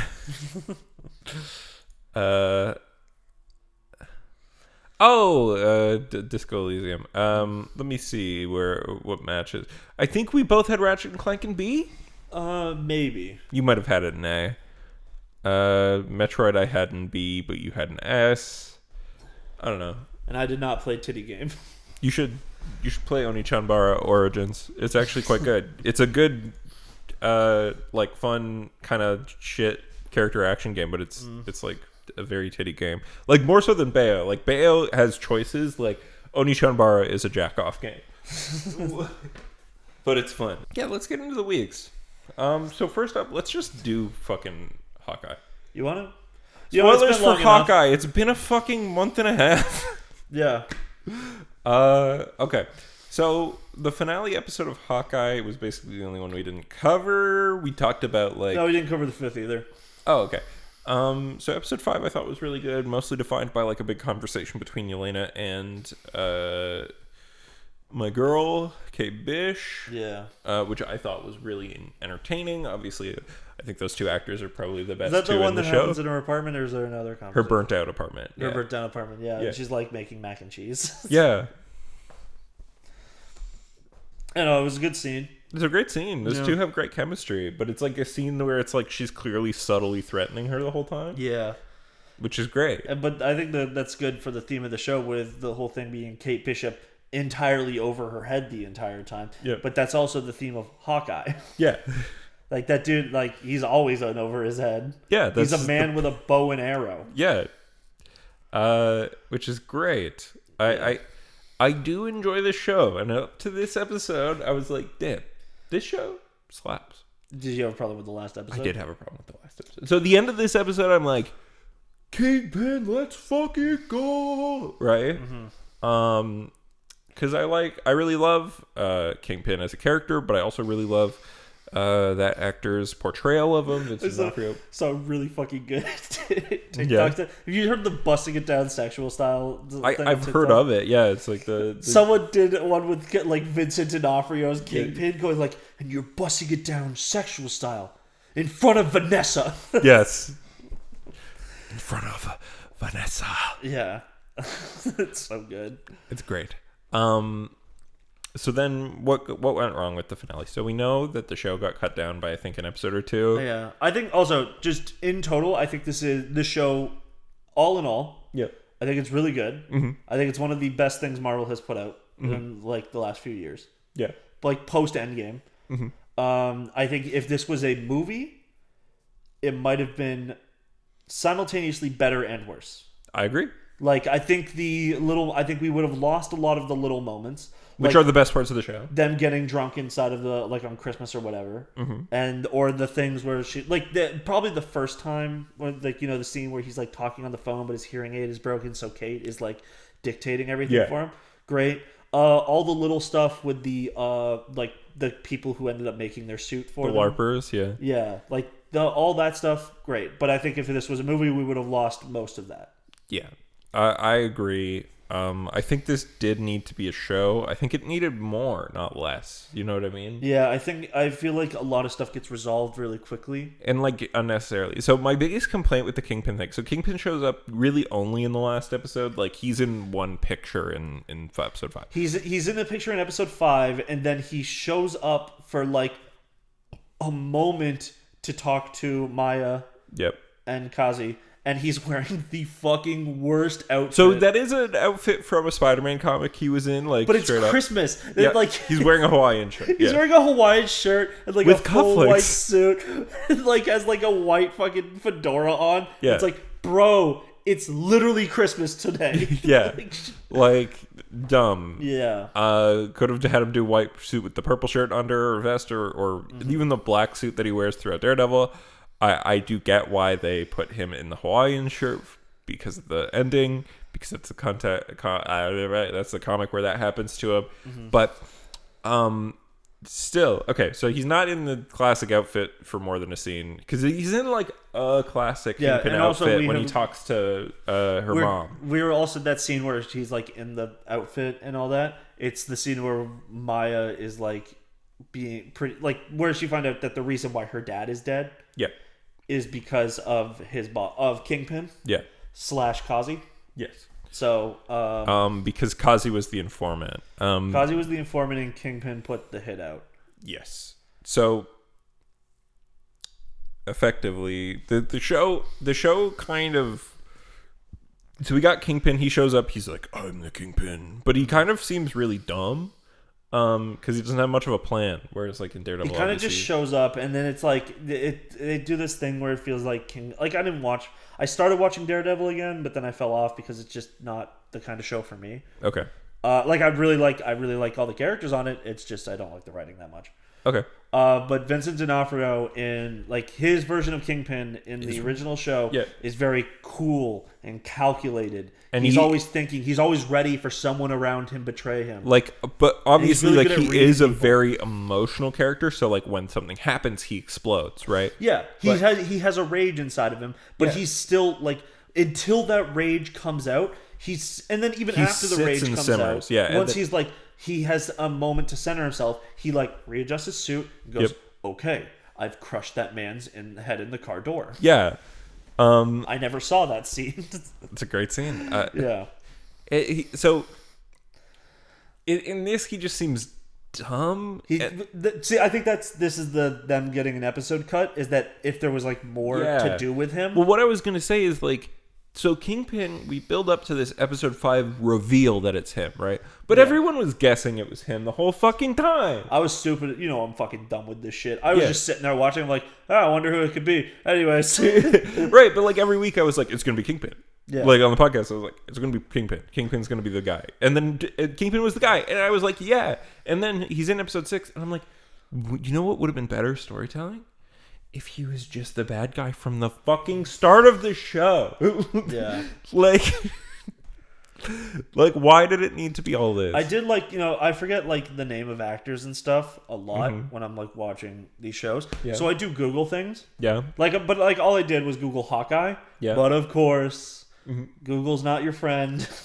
Yeah. I should have just gone to Wikipedia first. It was like an article. It was like, who dies? Or it was like, a character might have died in the episode 6 finale, and it's like, no. You are not dead unless it happens on screen. So, yeah, they do. There's some really fun fight scene stuff at 30 Rock, which is cool. Yeah, they crash the party that her mother is throwing. I didn't think about it. I honestly thought Swordsmaster was, I can't remember the character's name right now. Yep. But Jack. Yep. Jack Duquesne. was going to end up being like one of the villains or something. But turns out he literally was just this. He was just suave stupid dude. the whole time. Like he was He was just just an this idiot. guy going like, "Oh, my fucking uncle is dead. That sucks."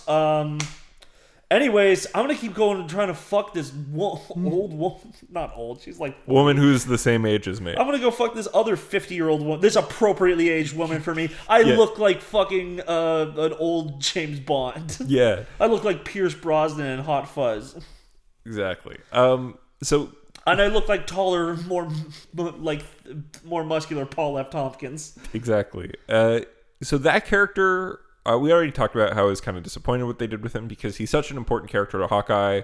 To have them not have any relationship, and then he's also just like an idiot the whole time, is kind of weird. Well, was his characterization in the comics ever that he was like kind of dumb as well, or Nope. this is just completely?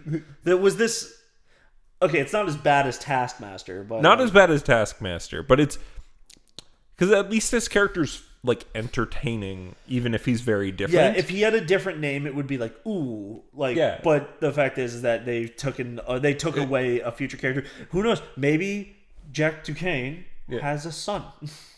or is like That is other Jack family Duquesne members II. are related or whatever, some shit. Yeah. Anyway, like so that I thought was weird. And then of course like there's the fight scene with Kingpin, which is just fine. There is no confrontation between Kate and her mom, which is weird. Like there's She like just- a couple yeah. sentences. She like goes like, "You wouldn't have your mom arrested," and then she's like, "Take her away, boys." Like weird. The bit with the owl eating the miniature people I think is really funny. The confrontation between Clint and Yelena I thought was quite well done. Yeah. But again, like Florence Pugh is really fantastic. The fight scene was The two fight scene where they're fighting, her and Kate are fighting each other. Yeah, that's but, like like, one long shot. That's great. but like I'm saying, like the fight inside 30 Rock is great. The fight in front of 30 Rock, in front of with the like taken down Christmas tree, Yeah. also pretty good.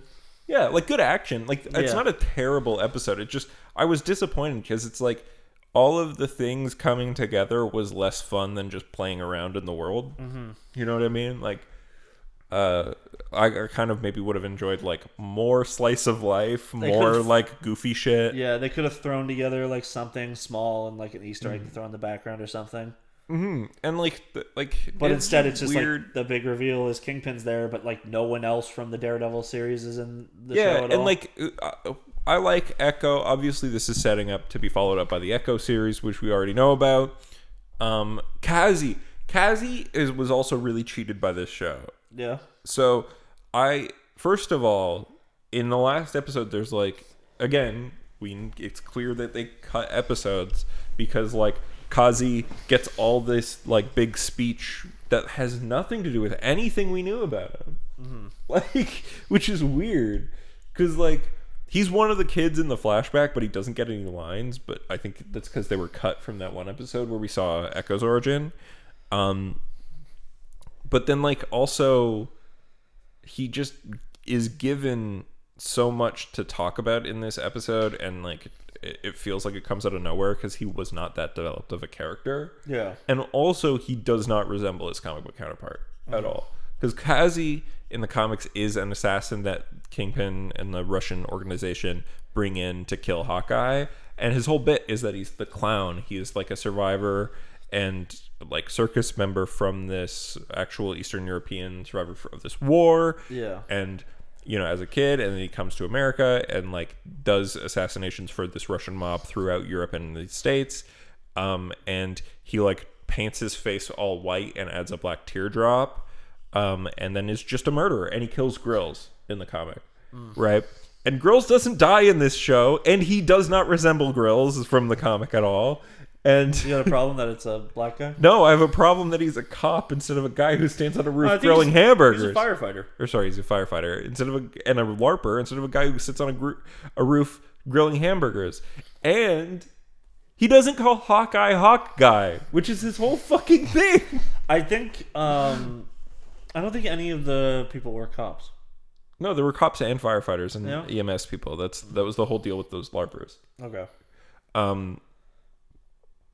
Also, so I am looking forward to the Echo show. Also, like the shoot Kingpin, but like it's pans off screen. Yeah. Probably setting up the time where Kingpin got shot in the face and was temporarily blinded because, like, get it? Because his bad guy's Daredevil, who's blind, and Echo's deaf, and Echo's the one that does shoot him in the comics, and he's wearing that Hawaiian shirt outfit when it happens in the comics.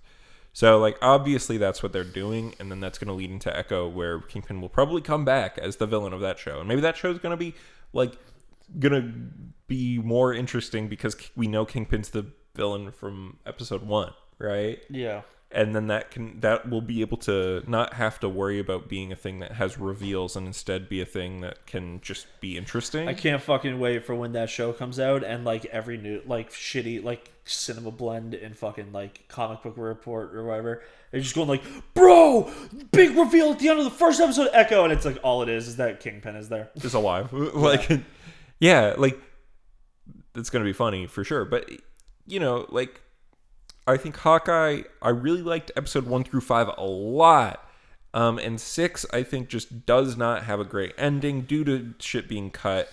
And it does have, like, really weird things. Okay, so they don't name the pizza dog Lucky the whole time, right? And everybody was like, that's because they're setting him up to not be called Lucky, right? And then in the end of episode 6, they ADR a line in where it's like, what's his name? Did you name him? Yeah, his name's Lucky. Like, it's clearly ADR'd in. Like, it was not in the scene as they played it. Yeah. And so, like, that feels weird. Like, it felt like the dog was maybe going to be called Clint or named after her mom or her dad or something. Yeah. Because there was going to be some different shit going on with that part of the story. And it just didn't. Also, I think the watch just being, like, his wife's and she was Mockingbird is weird. Yeah. Yeah, but yeah, that's basically it. I don't know. It's fine. It's not a terrible show by any means. The first 5 episodes be slapping and the last episode be not, in my opinion. Just falls flat. It just falls flat. It's not a great ending. I wish there was a bit more of the show. Like, you know, I think ultimately, if it nailed the ending a bit better, I think it would have been a better show than Falcon and the Winter Soldier. But I think right now it's about the same quality. I think Hawkeye's better. I think Falcon and the Winter Soldier, the action is so good, whereas Hawkeye, I think, doesn't have as good action. I don't know. And at least, like, Falcon and the Winter Soldier, like, comes together, I think, at the end a bit better. But I still like Hawkeye a lot, and I love Kate Bishop. I really want to see more of her. Haley Steinfeld is her. Well, especially since he gives her the name at the end. Yeah. Yeah. Which I like. Yeah, I want to see more of her. I want to see more of Echo, and I want to see more of Yelena Belova because she's great. I don't want to see more of Jeremy Renner Hawkeye. I'm like, this could be it, guys. I would like him to go away. I would like him to retire. Yeah. But yeah, all in all, I think it's like a pretty good show, but could have been better. What did you think about Rogers the Musical? Oh, as the post credits? Yeah, not a great post credits. Not a great post credits. Bunch of errors. I was just watching it, and I'm just like, Hawkeye was on the right of him. Now he's on the left. Other characters are just popping in and out of scenes, but it's like sung like it was just one cohesive thing. Yeah. So I was like, that's stupid. You guys should pay more attention. Smash, smash, smash. Yeah. It is a funny joke. It's not a good post credits. You could have literally done anything to set up Echo, or where we're gonna see Yelena next, or where we're gonna see fucking Kate next. I bet they fucking don't know where they're gonna do with these characters right now because it seems like everything's kind of up in the air. Yeah, but also I think they might have filmed that like that Rogers the Musical thing as maybe like something as like a YouTube video. Yeah, something they were going to release as like a promotional material, but then like I don't know when COVID was happening in regards to this. Maybe they just couldn't get, or maybe the other actors were busy. They couldn't figure out something good, so they just were like, "Fuck it, throw it at the end." Mm-hmm. Yeah. Yeah, that's it for Hawkeye. Hawkeye's good. What'd you do this weekend? I played Pokemon Legends Arceus, and that's it. How did you like it? I think it's the best Pokemon game I've played since Pokemon Gen 5. That's good. It has good attention to detail. Okay. The best part about the game is the fact that you have more control Over your characters? over your characters. Like, you don't have to fight a Pokemon to catch them anymore. Like, if you just go do stealth mode or whatever and sneak up on a Pokemon and throw a ball at it, you're probably going to catch it. Well, depending on, like, how strong it is and, like, the strength of the ball. If you throw food down, the Pokemon can go have a little snack. And then if you walk around towards its back and you hit them in the back of the face, back of the head with the ball, you get like a back strike, which is like a critical catch thing. It like doubles your chances. So there was a fucking legendary in the game that I just caught without doing a Pokemon battle. That's awesome. Because you like walk into the room and it's Heatran, who was a legendary from Gen 4, and he has like they also have Dialga and Palkia in this game as well as Arceus. Yeah. Dialga and Palkia are important to the story. Arceus you cannot catch until you catch every Pokemon in the Pokédex. Oh. Which I have done now. There's only 242, so, you know, classic Pokemon fans could be like, why isn't there all 907, actually? But they can be not only be shiny in this game, they can also be big or small. So, obviously, giant Lopunny is the one to go for. Yeah, if you can go find if you can manage to catch the Alpha Lopunny. Yeah. There's a bunch of you can actually find starters out in the wild, which I think is nice. That's cool. They're like, because the 3 starters are starters from 3 different games, which I think is neat. Yeah, it's Cyndaquil, Oshawott, and Rowlet from Gen. Say it however you want. From Gen 2, Gen 5, and Gen 7. Yep. I chose Cyndaquil. I don't like their final forms as much as I like their original final forms. Yeah. Like Typhlosion, who used to be a pure fire type, is now Fire Ghost.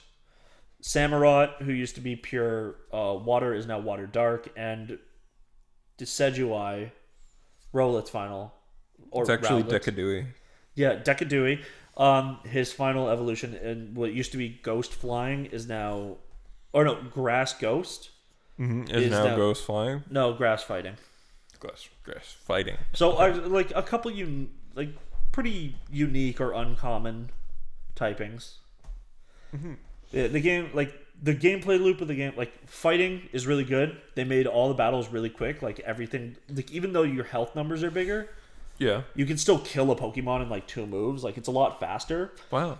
The game doesn't focus as hard as like other Pokemon games. Like, even if you hit like a super effective attack, you might not kill them one hit unless there was like a huge level difference. Yeah. But in this one, it's probably like a one shot. Also, there was many times where I would come across a Pokemon that was like level 50 and I was level 20 and I was still managing to like fight them. Oh, wow. You can now do like a strong version of the move or like a faster version. And if you do the faster version and your speed is like goes a certain amount higher, you can get 2 moves out instead of 1. It was weird. It sounded like they were going to do an ATB system.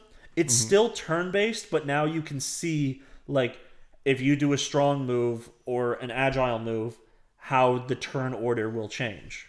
Oh, so it's like kind of like a Bravely Default type deal. I guess, yeah. You can do more setups, you can consider more about your stuff. The only problem is that like it's like a possibility because the game, obviously the way Pokemon works is you send out a move and the Pokemon that you're fighting reacts. It's not like a fucking it's not like I say I'm going to do this move and the other Pokemon was like, or like I swap. If I swap, actually this is different from the other Pokemon games. Sorry, I'm getting all lost here for a second. So if I'm using Typhlosion and I'm fighting a water type Pokemon and I'm like, well, that water type Pokemon is going to destroy me, I'll use my turn to switch into a grass type. Where in old Pokemon games, right when I switched, the Pokemon would be like, "Oh fuck, I was gonna use a water move on your Typhlosion, but you switched into grass, so I'm still gonna use the water type move." But in this one, the Pokemon reacts after you do the move. So like, if I swap and it has a move that's actually super effective against that Pokemon, it's gonna use that one. So I think like the AI is a little more intelligent than it used to be, less planned out. Fucking stat boosting moves are utterly worthless in this one. Like, that's the old childish meme about Pokemon, is it's like, hey, what's the point of stat boosting when I can just hit you and kill you? But then when you get, like, competitive, it's like using Sword Dance and other moves are, like, super important. Yeah. Or if you're like a big Nuzlocker. Or yeah, whatever. if you're Nuzlocking and stuff, like, or if you want to do like a defense curl setup with like rollout, where if you use defense curl, it sticks, and rollout's like a move that you use every turn. It sticks you to the next version. But like, there's no point because your Pokemon die so quickly in this one. Yeah. There is some moves that are worthwhile, but overall, I would say they're not. Okay. Also, they it's in Pokemon, like this move Nasty Plot. It increases your attack. It would increase your special attack and special defense. But they've combined stat raising moves. Oh. They haven't combined the stats, but the stat raising moves like Nasty Plot or Swords Dance just increases your attack. It doesn't increase one type of attack. It increases both. Special attack and attack are combined as far as stat boosting moves. Yeah, they're still separate stats and all that. Okay. So, which is good for like streamlining of the game. I think the combat, doing that makes the combat really fun and like easy. But I think they need to bring certain aspects back from the other games. Like this game should get a sequel. You want to see a Pokemon Legends 2? I would like to see a Pokemon Legends, fucking, I don't know, like Kyurem, which would be Gen 5 area, or like Ho-Oh and put it in like Gen 2. One of the things or I hear Rayquaza, Gen 3. I hear like people who are big into Pokemon are like enjoying is like figuring out which characters are related to what characters in Diamond and Pearl. Yeah, there's because a lot of characters you were like hanging out with their ancestors. Yeah. So like the Commander Komodo, who is like the guy who leads the entire Survey Corps, is the professor from It's actually Gen pronounced 4. Core. What? Survey oh yes, Corps. corpse because core it's whatever. Wasn't there like a VTuber who said that recently? What? There was someone I was watching, and I think it was a VTuber who like was saying corpse, and they were like, "I know it's core. Shut the fuck up." I don't know, maybe. I haven't watched any gameplay of Pokemon Legends Arceus. Although apparently there's some argument about whether it's Arceus or Arceus or whatever. Yeah, but that's like the Groudon versus Groudon or whatever, or Kyogre or Kyogre. It's Kyogre. You can say it however you want, to be honest. It's a fake word. Yeah. Or Rayquaza versus like Rayquaza. I think it's however you decided you say it as a kid is how you're going to say it forever. That's fair. Yeah. And like they're fake words, and then the games came out before the anime, so you didn't have any guidance from there. Yeah, and I mean, some of them, if you try to pronounce it wrong, you're a dipshit, like Psyduck. Seaduck. You like oh, this is Gold Duck? Oh, you mean Gold-D-Uck? Goldie. It's not a fucking One Piece character. Yeah, so like, and then there's like the lady Sinel is Cypress from Gen 4. There's a couple really good ones. The worst one is Cynthia. Yeah, Cynthia. She's related to Cyrus. No, she's related to Zolo. Cynthia, you are dead. Cynthia. I don't know what the fuck that's referencing. That's 22 Jump Street. Oh, I don't remember everything about that movie. No, you remember he goes to the poetry slam, and he's like doing it about the girl who died. So Cynthia, because you didn't play Pokemon growing up, right? No, I did not. Cynthia was the Gen 4 Pokemon champion.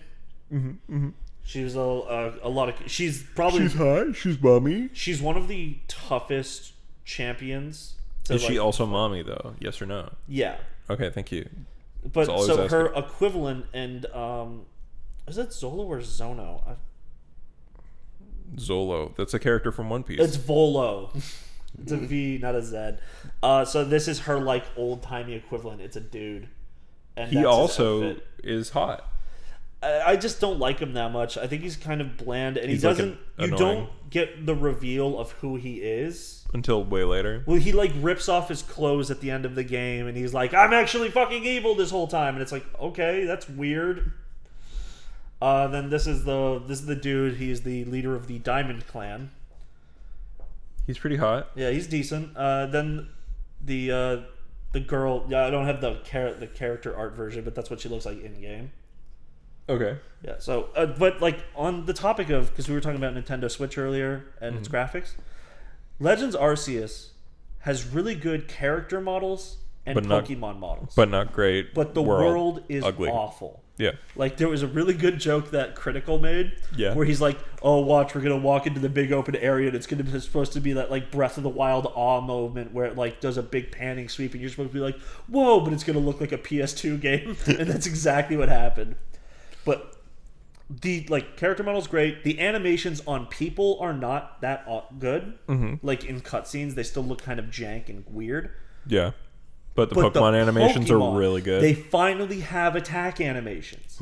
It's like people were talking shit on this one. And this one's the least talk shitable. This is the least. This is actually like a good game. Yep. So like when you're fucking doing an attack, like Cinderace, one of the final evolution fire starter in Pokemon Sword and Shield. Mm-hmm. When you go to use like double kick for that Pokemon, he literally just jumps in place.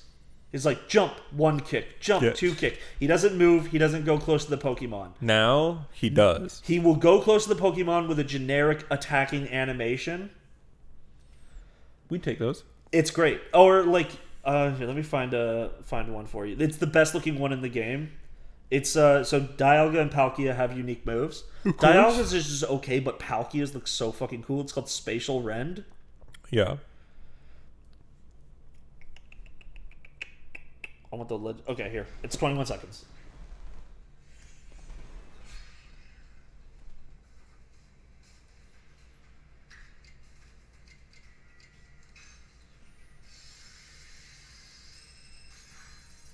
Whoa. It's like got a judgment cut.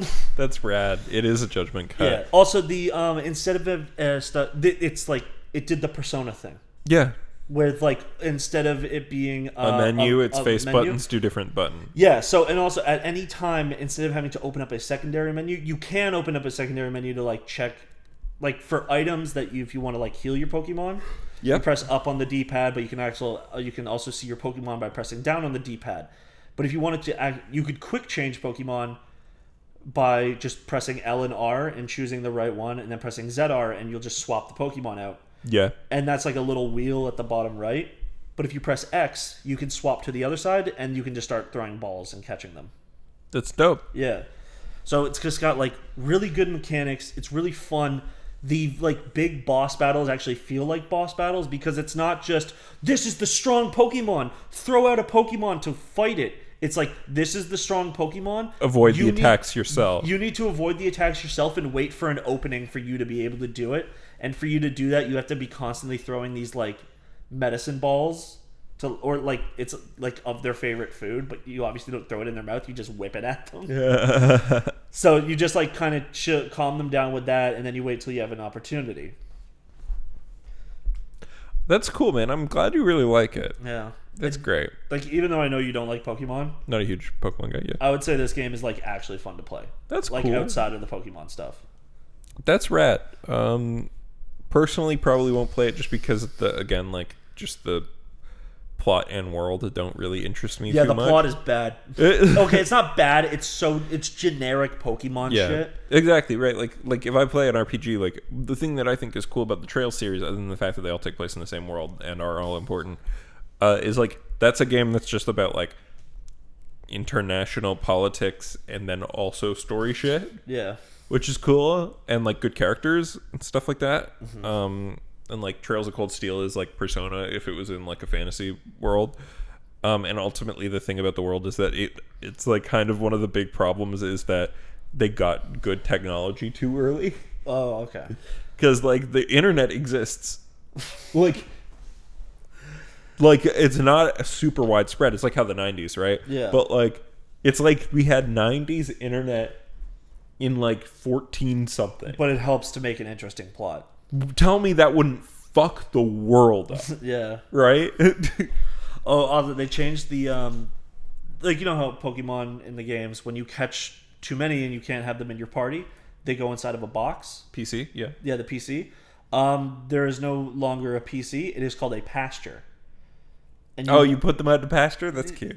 So when you walk past like the pasture where you can like go and You can see all your you little can guys. you can see some of them. But one time I was walking past and Giratina was there, and Giratina is Satan in the Pokemon world. That's funny. He's like the opposite of Arceus. Yeah, like this game, this is like actually good and deserves so much more attention. That's awesome. Like from Game Freak, like I'm sure they have Gen 9 in the works at Game Freak right now. Yeah, it's like, will Gen 9 be this, or do you think it'll be along the It'll lines? definitely be a return to like the original format. Yeah. But like this I hope deserves this a sequel, like Yeah. how the Mystery Dungeon games got like a bunch of sequels. I think the only worry with that is like the Mystery Dungeon games weren't actually devved by Game Freak. They were by the Mystery Dungeon people, right? Yeah, this is like a weird in between game. Like I think this is like This might be like Ranger. I think this is Game Freak having to like justify having all those employees and having a B team. Yeah. And they were like, all right, main team, go work on Brilliant Diamond and Shining Pearl. And then once that finished up, which was only a few months ago, they were like, all right, then we'll just throw some people at the next project and then we'll have the B team finish up and come join us on the other thing. Yeah. I think if this game got a few more months, it would be the perfect Pokemon game.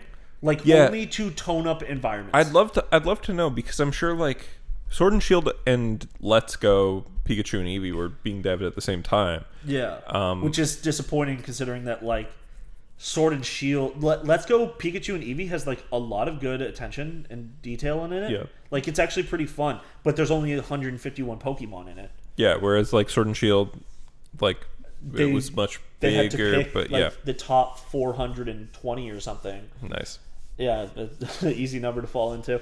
But then they didn't put any effort, which was stupid because they fucking that was the reason why they claimed, or not effort, but they just didn't put enough like time and money into it, because instead they work on making these things come out at certain times and shit like that, instead of like delaying them to make them work well, or like giving them like what's required or what should be required of a Pokemon game. The problem is with modern Pokemon is that like as soon as the franchise is more important than any individual thing within it. Yeah, so as soon as like they say, hey, the game is coming out at this time, the writers of the anime then go, okay, we have to wrap up Ash's story within 2 months before or 2 months after that. So if Game Freak is like, oh shit, actually, we need to delay this, the Pokemon company comes back to them and says, no, you cannot actually.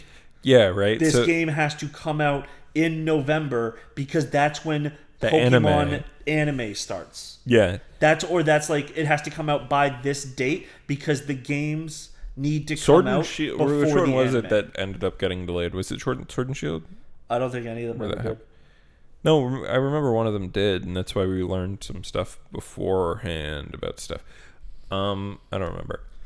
I mean, I think Sword and Shield. Maybe it was Sword and Shield actually, because by a few months. Because the Sun and Moon anime is like relatively was highly reviewed. Yeah. So I think they let that one go a little longer. Yeah. Which the Sun and Moon anime, I did watch like a bit of it because I just like the animation. Apparently quite good. It was quite good. I think the problem though is that it's too centralized in one location. Yeah. Because the concept is not Ash like traveling around the world like that area to like catch Pokemon. It's he joins a Pokemon school. But then because of that, they had a bigger cast of characters. It wasn't just Ash and his male companion and his female companion. It was like 8 or 10 people, right? It was Ash, his teacher. His teacher's wife would show up sometimes. She's a fucking babe. There's the Professor Oak, like cousin, the principal, would show up more often. Lily, who would have definitely been his like main female companion, is there all the time. But then there's also like the 3B like base element type gym leaders, or like whatever the fuck they were called in that generation, are also there all the time. They just had a lot more like cast to roll through and had more reasons for them to be together. Instead of Ash like traveling with a small group, it was Ash going on adventures around with a huge group, but it was always in the same fucking spots. Yeah. Well, isn't there that spin-off Pokemon anime that people say is really good? There's Pokemon Generations. Something like that, maybe? It's like shorts that they do. Maybe not the shorts one. I thought there was one that was more story-based. Oh, let me see. Okay, I'll look it up. Don't worry about it. Oh, you're gonna Google? All right, let's look. Pokemon animated series. They do have a pretty good one, like a Pokemon Kids series. on YouTube that has like a bunch of little short, like 20-minute sketches. Well, not sketches. I think this is just about the anime. Yeah. Or no, miniseries. Twilight Wings. Twilight Wings, is that the one? It's the ONA for YouTube? Or it could be Pokemon Evolutions. Here, click just Origins, is it? open them in different tabs. That's a movie. Oh, no, Evolutions must be it. 8 episodes, 25th anniversary, all 8 regions. Maybe. I don't know. Oh, I think this is... Okay, I do remember this one. It's that they took the important parts of of all the last 8 generations of games, and they animated them into like a show. That's cool. But it's like you just pick up in the middle of a story. But if you look at Pokemon Twilight Wings, is just like short little 6-minute like animations that are just about the gym leaders from Gen 8, and they're all like really pretty. That might be it then. Yeah, and then what else? Yeah, go to YouTube for a second and just search like Pokemon Kids. There's also that music video you're talking about. Oh yeah, the gacha one. Yeah.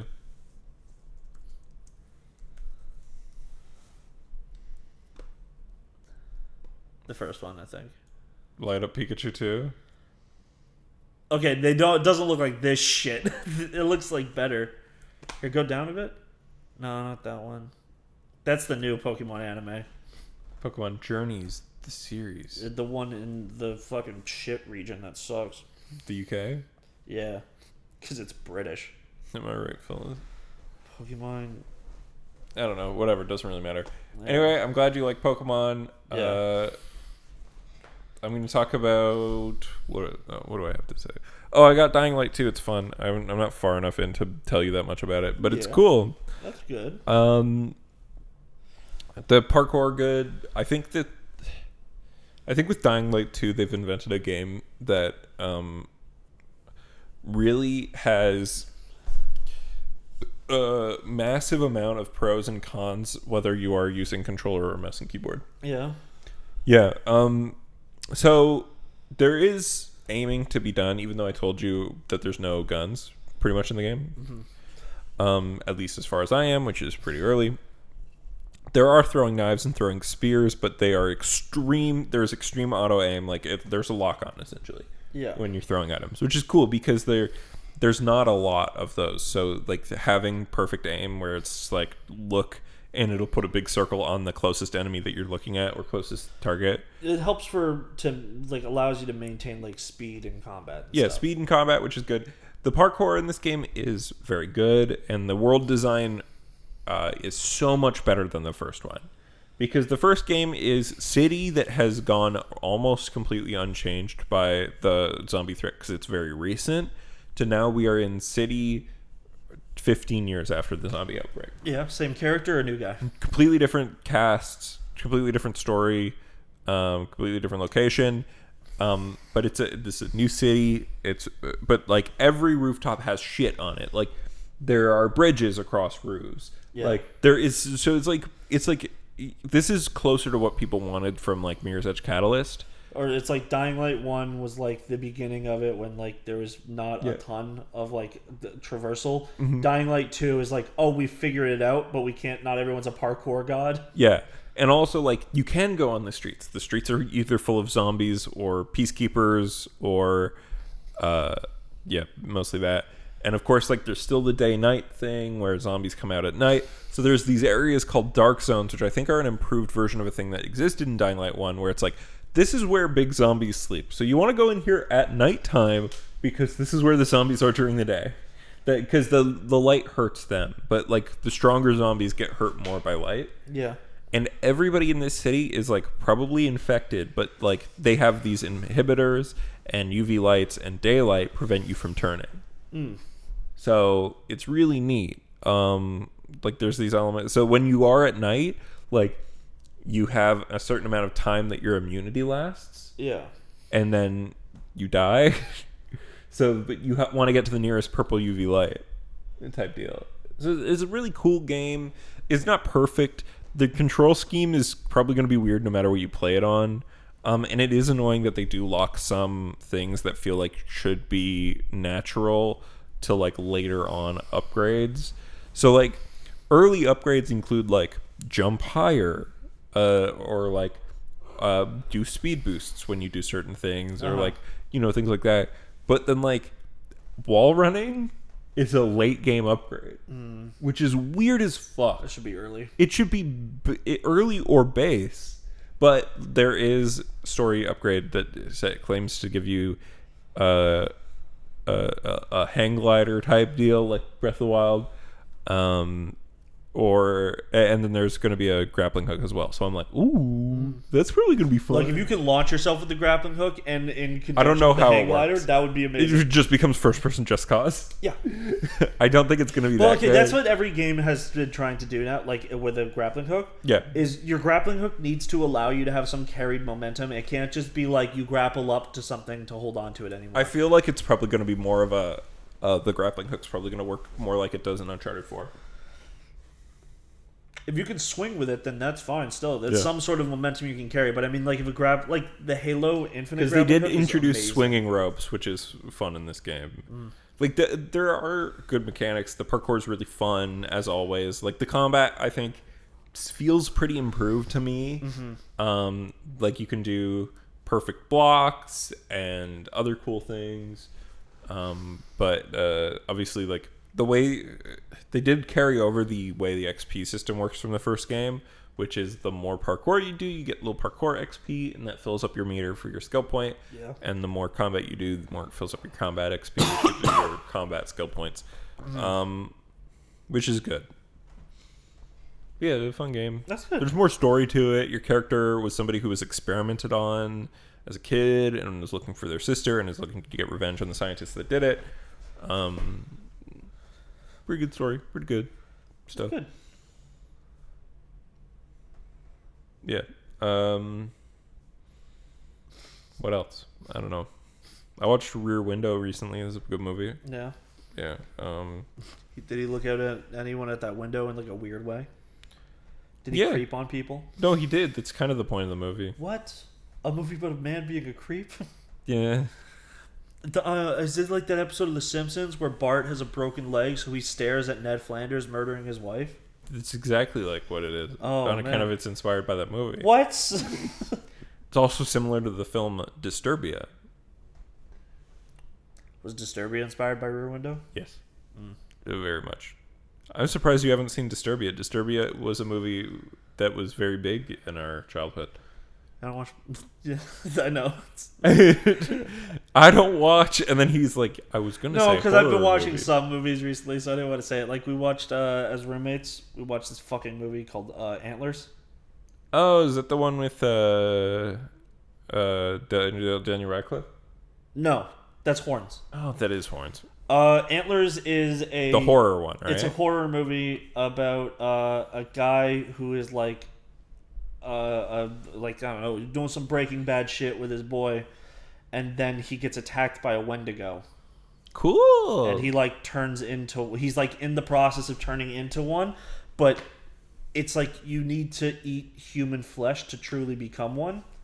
So the whole movie, it's like it shows this little kid who's like beaten and bullied up, and he looks like all raggedy, like, you know, standard you're the poor kid in town shit. Yeah. And everyone's super mean to you. So he goes out like on his way home from school every day, and he'll like kill an animal, like a skunk, or he'll find like roadkill and shit, and he'll bring it back so his dad can eat something, because the only thing he can eat now is like him and his brother can only eat like raw flesh. Okay. His dad and the kid's little brother. So the kid fucking Jesse Plemons is in this movie. Oh, I like Jesse He plays Plemons. like a sheriff who like he plays the sheriff in town. His sister is like a school teacher who was like definitely abused, like for sure. Yeah. Like that's part of the plot, but I don't know if it was assault or rape. I think it was rape. She was like raped by their father. Yike. So she's like back in town now teaching, because she's like trying to like move on from her stuff, but it's like fucking with her. And she has like guilt about like she thinks she's a burden on her brother, but he just wants to help her and shit. So the whole movie, it's like really long, like a lot of build up with it's just like, this kid's abused. When will the dad break out? So the principal from the school eventually goes like, all right, that's fucked. Goes into the door where his dad is like hiding. Or like he is like locked up. Because the dad chooses to be locked and he's like, never let me out of this room. There's something wrong with me.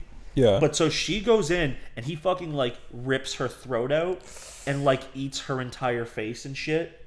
Like, but then there's it's a pretty cool like even if it's CG or practical, whatever. The scene of like his body like extending and like his mouth opens up and horns like break out, and they show later on his corpse that like the Wendigo part of him like exploded out of his chest. Yeah. So he fucking like then it's like, oh, his dad's a Wendigo, it's on the loose. He kills the bully that was like assaulting the kid the whole time and like eats his entire body and shit. And then like a bunch of stuff happens. There's like some boring action Wendigo shit. It's implied that Jesse Plemons will now be the Wendigo at the end, and then the movie stops. Cool. It was like, all right, like it's a cool looking movie, but the whole time I'm like, God, I just don't like these fucking movies. Yeah. And then on an actually good movie, I watched it a few weeks ago now. Did I talk about it last time? What movie? I watched Oh Brother, Where Art Thou? Oh, I thought you saw the movie ages ago. No, I watched it for the first time. No, I watched There Will Be Blood. No, not There Will Be Blood. Or maybe it might be. The one with the big scary motherfucker who walks around with the, like, he doesn't use a gun. No Country for Old Men. That's No Country for Old Men? Yeah. I've seen that one. Okay. But, you know, they're all similar, like, Americana shit. No, you're just naming two different Coen Brothers movies. I am. I don't know. They like... Oh, There Will Be Blood was Paul... Tall W.S. Anderson. Or no. Thomas Anderson. There's too many Paul Andersons. There's two. There's Paul W.S. Anderson, who's Isn't the there Resident Paul Evil... Wes? No. Paul W.S. Anderson is the Resident Evil guy. Yeah. There's Wes Anderson, who is not Paul. Okay. There's no Paul in Wes Anderson. I'm fucking doing like a Dragon Ball Z fusion dance with them all the time, being it's Paul Wes Anderson. No. Paul W.S. Anderson is Resident Evil guy. Yeah. And Monster Hunter guy. Mm-hmm. Paul Thomas Anderson is Phantom Thread, There Will Be Blood, Inherent Vice guy. Yeah, and then the Coen brothers. The Coen brothers are Joel and Ethan Coen, who do some similar movies to each other. Like, I think Oh Brother, Where Art Thou and No Country for Old Men are kind of similar vibes. But, like, Big Lebowski is not very similar vibes to that. Yeah. You know what I mean? Fargo, very different vibes. A great movie.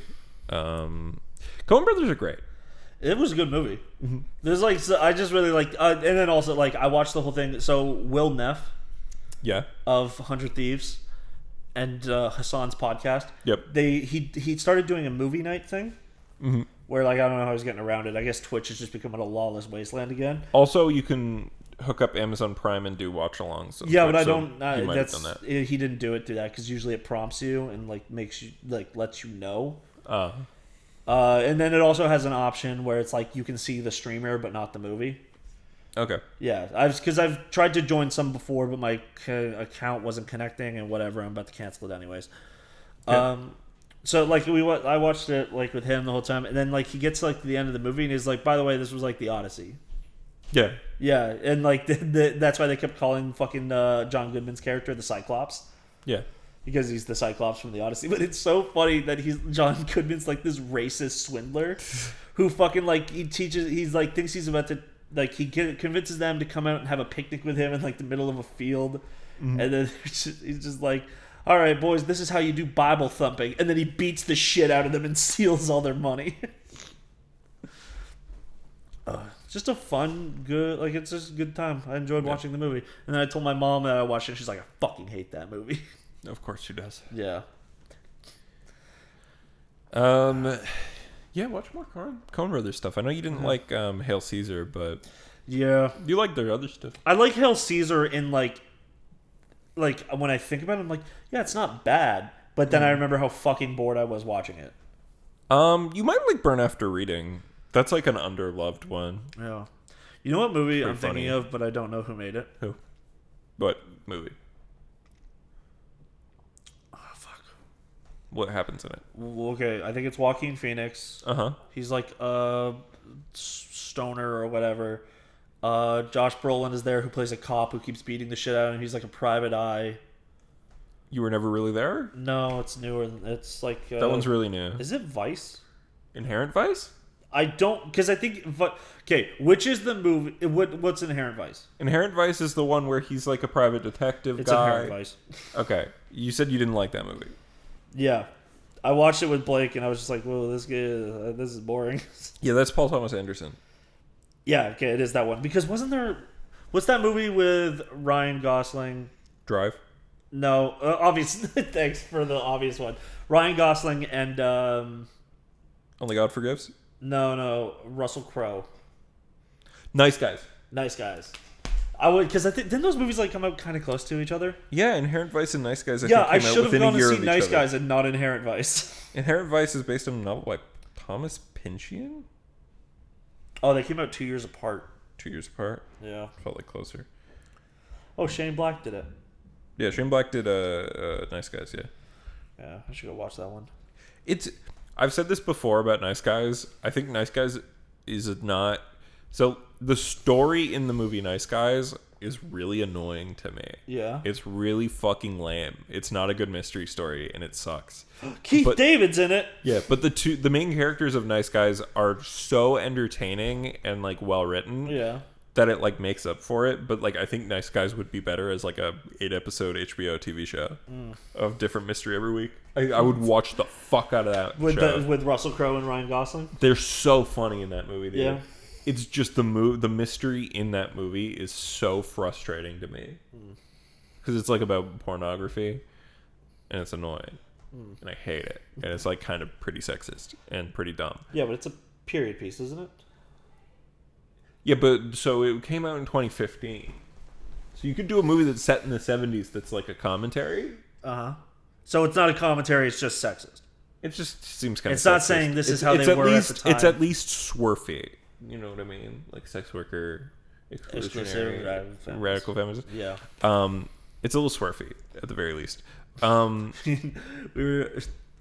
were talking about that before at the house, where Blake was talking to some girl and she asked him if he was a feminist, and Blake was just like, was like, I said yes because I didn't want to have the conversation. Yeah, where it's like, well, I wouldn't call myself that because a lot of guys that do are annoying and not actually good. Yeah. But like, I agree with a good amount of it, but I'm not. I agree with practically all of it, but I also don't want to be like, oh yeah, totally, I'm a feminist, and then you are like a rad femme who comes at me, or like a turf or a swerve. Yeah, I believe in women's rights and equal rights for everyone and all that, and I'm not going to be the guy who's like, oh, I'm an equalist because feminist is just like, Yeah. It's not taking stuff away from men, like how internet guys make you think. Yep. But like, I'm also like, I'm not gonna fucking sit there and be told I'm a piece of shit because of the gender I was born with. I used to be a male who identifies himself as a feminist. Yeah. And I was like, and I think there are people who are like, I'm a guy who like agrees with it but don't identify myself as one and have dumb reasons for it. Yeah. Or like I made fun of a lot of fun of Shailene Woodley when she did an interview and she was like, I'm not a feminist because I don't hate men, and I'm like, that's not what feminism is, you dumb bitch. But then a lot of people started taking over like the spaces, and where it's like it just kind of started to boil down to that. So it's not easier. even like, but for me it's just like the hatred of men thing is very small amount of people, but really what it is like it's a small but outspoken group. It's more that I don't want to come across as a Joss Whedon-esque motherfucker. You know what I mean? Because he was like, I'm a feminist. And I believe in women's rights. I'm not, but like I'm not trying to get coochie right now. Yeah, like if you want to give it to me, like, I sure. believe so. I don't want to call myself a feminist because I don't want to be that guy who calls himself a feminist, but is really just trying to get coochie. I simultaneously believe in women's rights and want coochie. Yeah. So that's exactly what that's like kind of the basis of like we're talking about. It's like, just say yeah. I would say yes isn't the worst. To the question, but if they are a person who's like sending long-winded things because they want to talk in detail, that's probably what I'd say to the thing I just said. I would say I would rather have the conversation in person. Oh yeah, no, yeah. Sorry, I would probably say that's a hard question to answer. Yes. Yeah. The short answer, yes. Long answer, let's no, talk but about it. no, but with a but. Yeah, let's just let's have a conversation about it in person. So Yeah. I don't say say something, accidentally hit send, and it just makes it sound like I call you a cunt. Yeah. Yeah. Do you know, because of the length of last week's episode, you just said, all right, bye. You didn't fucking wrap it up. You were just like, I did not promote our shit. Yeah. I know. I thought that was funny. It was pretty funny. I think we're at a good time if you want to wrap it up. I believe so too. That reminded me that I didn't check for comments last week. We got 6 whole views. No likes, no comments. Wow. I can't believe you fucking listeners, viewers, you fucking pieces of shit. Yeah, I'm going to be mean to you now. That's how this works. No likes, no comments? Come on. But speaking of, if you want to see more of this podcast, first of all, always give us a like and subscribe if you enjoy yourself. And you could also just go to my Twitter and send me only praise. I will cry if you send me anything else. And that is at the Media Hall. I'm also on TikTok at the Media Hall, on Twitch.tv on Twitch at twitch.tv/the Media Hall, and on Tumblr at www.whenyourballs.get.tumblr.com. You want to follow Ian, he is at StrugglesV on everything. He's recently come under fire for tweeting out a new tweet every day that invalidates his previous tweet about whether or not he supports NFTs. So he'll tweet. What I'm getting canceled for this time because the liberal mob is coming for me. Oh, I support fuck, the truckers in Ottawa. I've been talking about that thing all fucking week on Discord to the Americans because it's funny. I was talking to my aunt was over yesterday, and they started talking about it. I'm like, fuck, they're conservatives. What's going to happen here? And it was instantly like, what a bunch of fucking idiots. I'm like, thank God. Yeah. All right. Well, thanks for listening. We'll talk about Bye-bye. it next week, and hopefully it's over so we can do the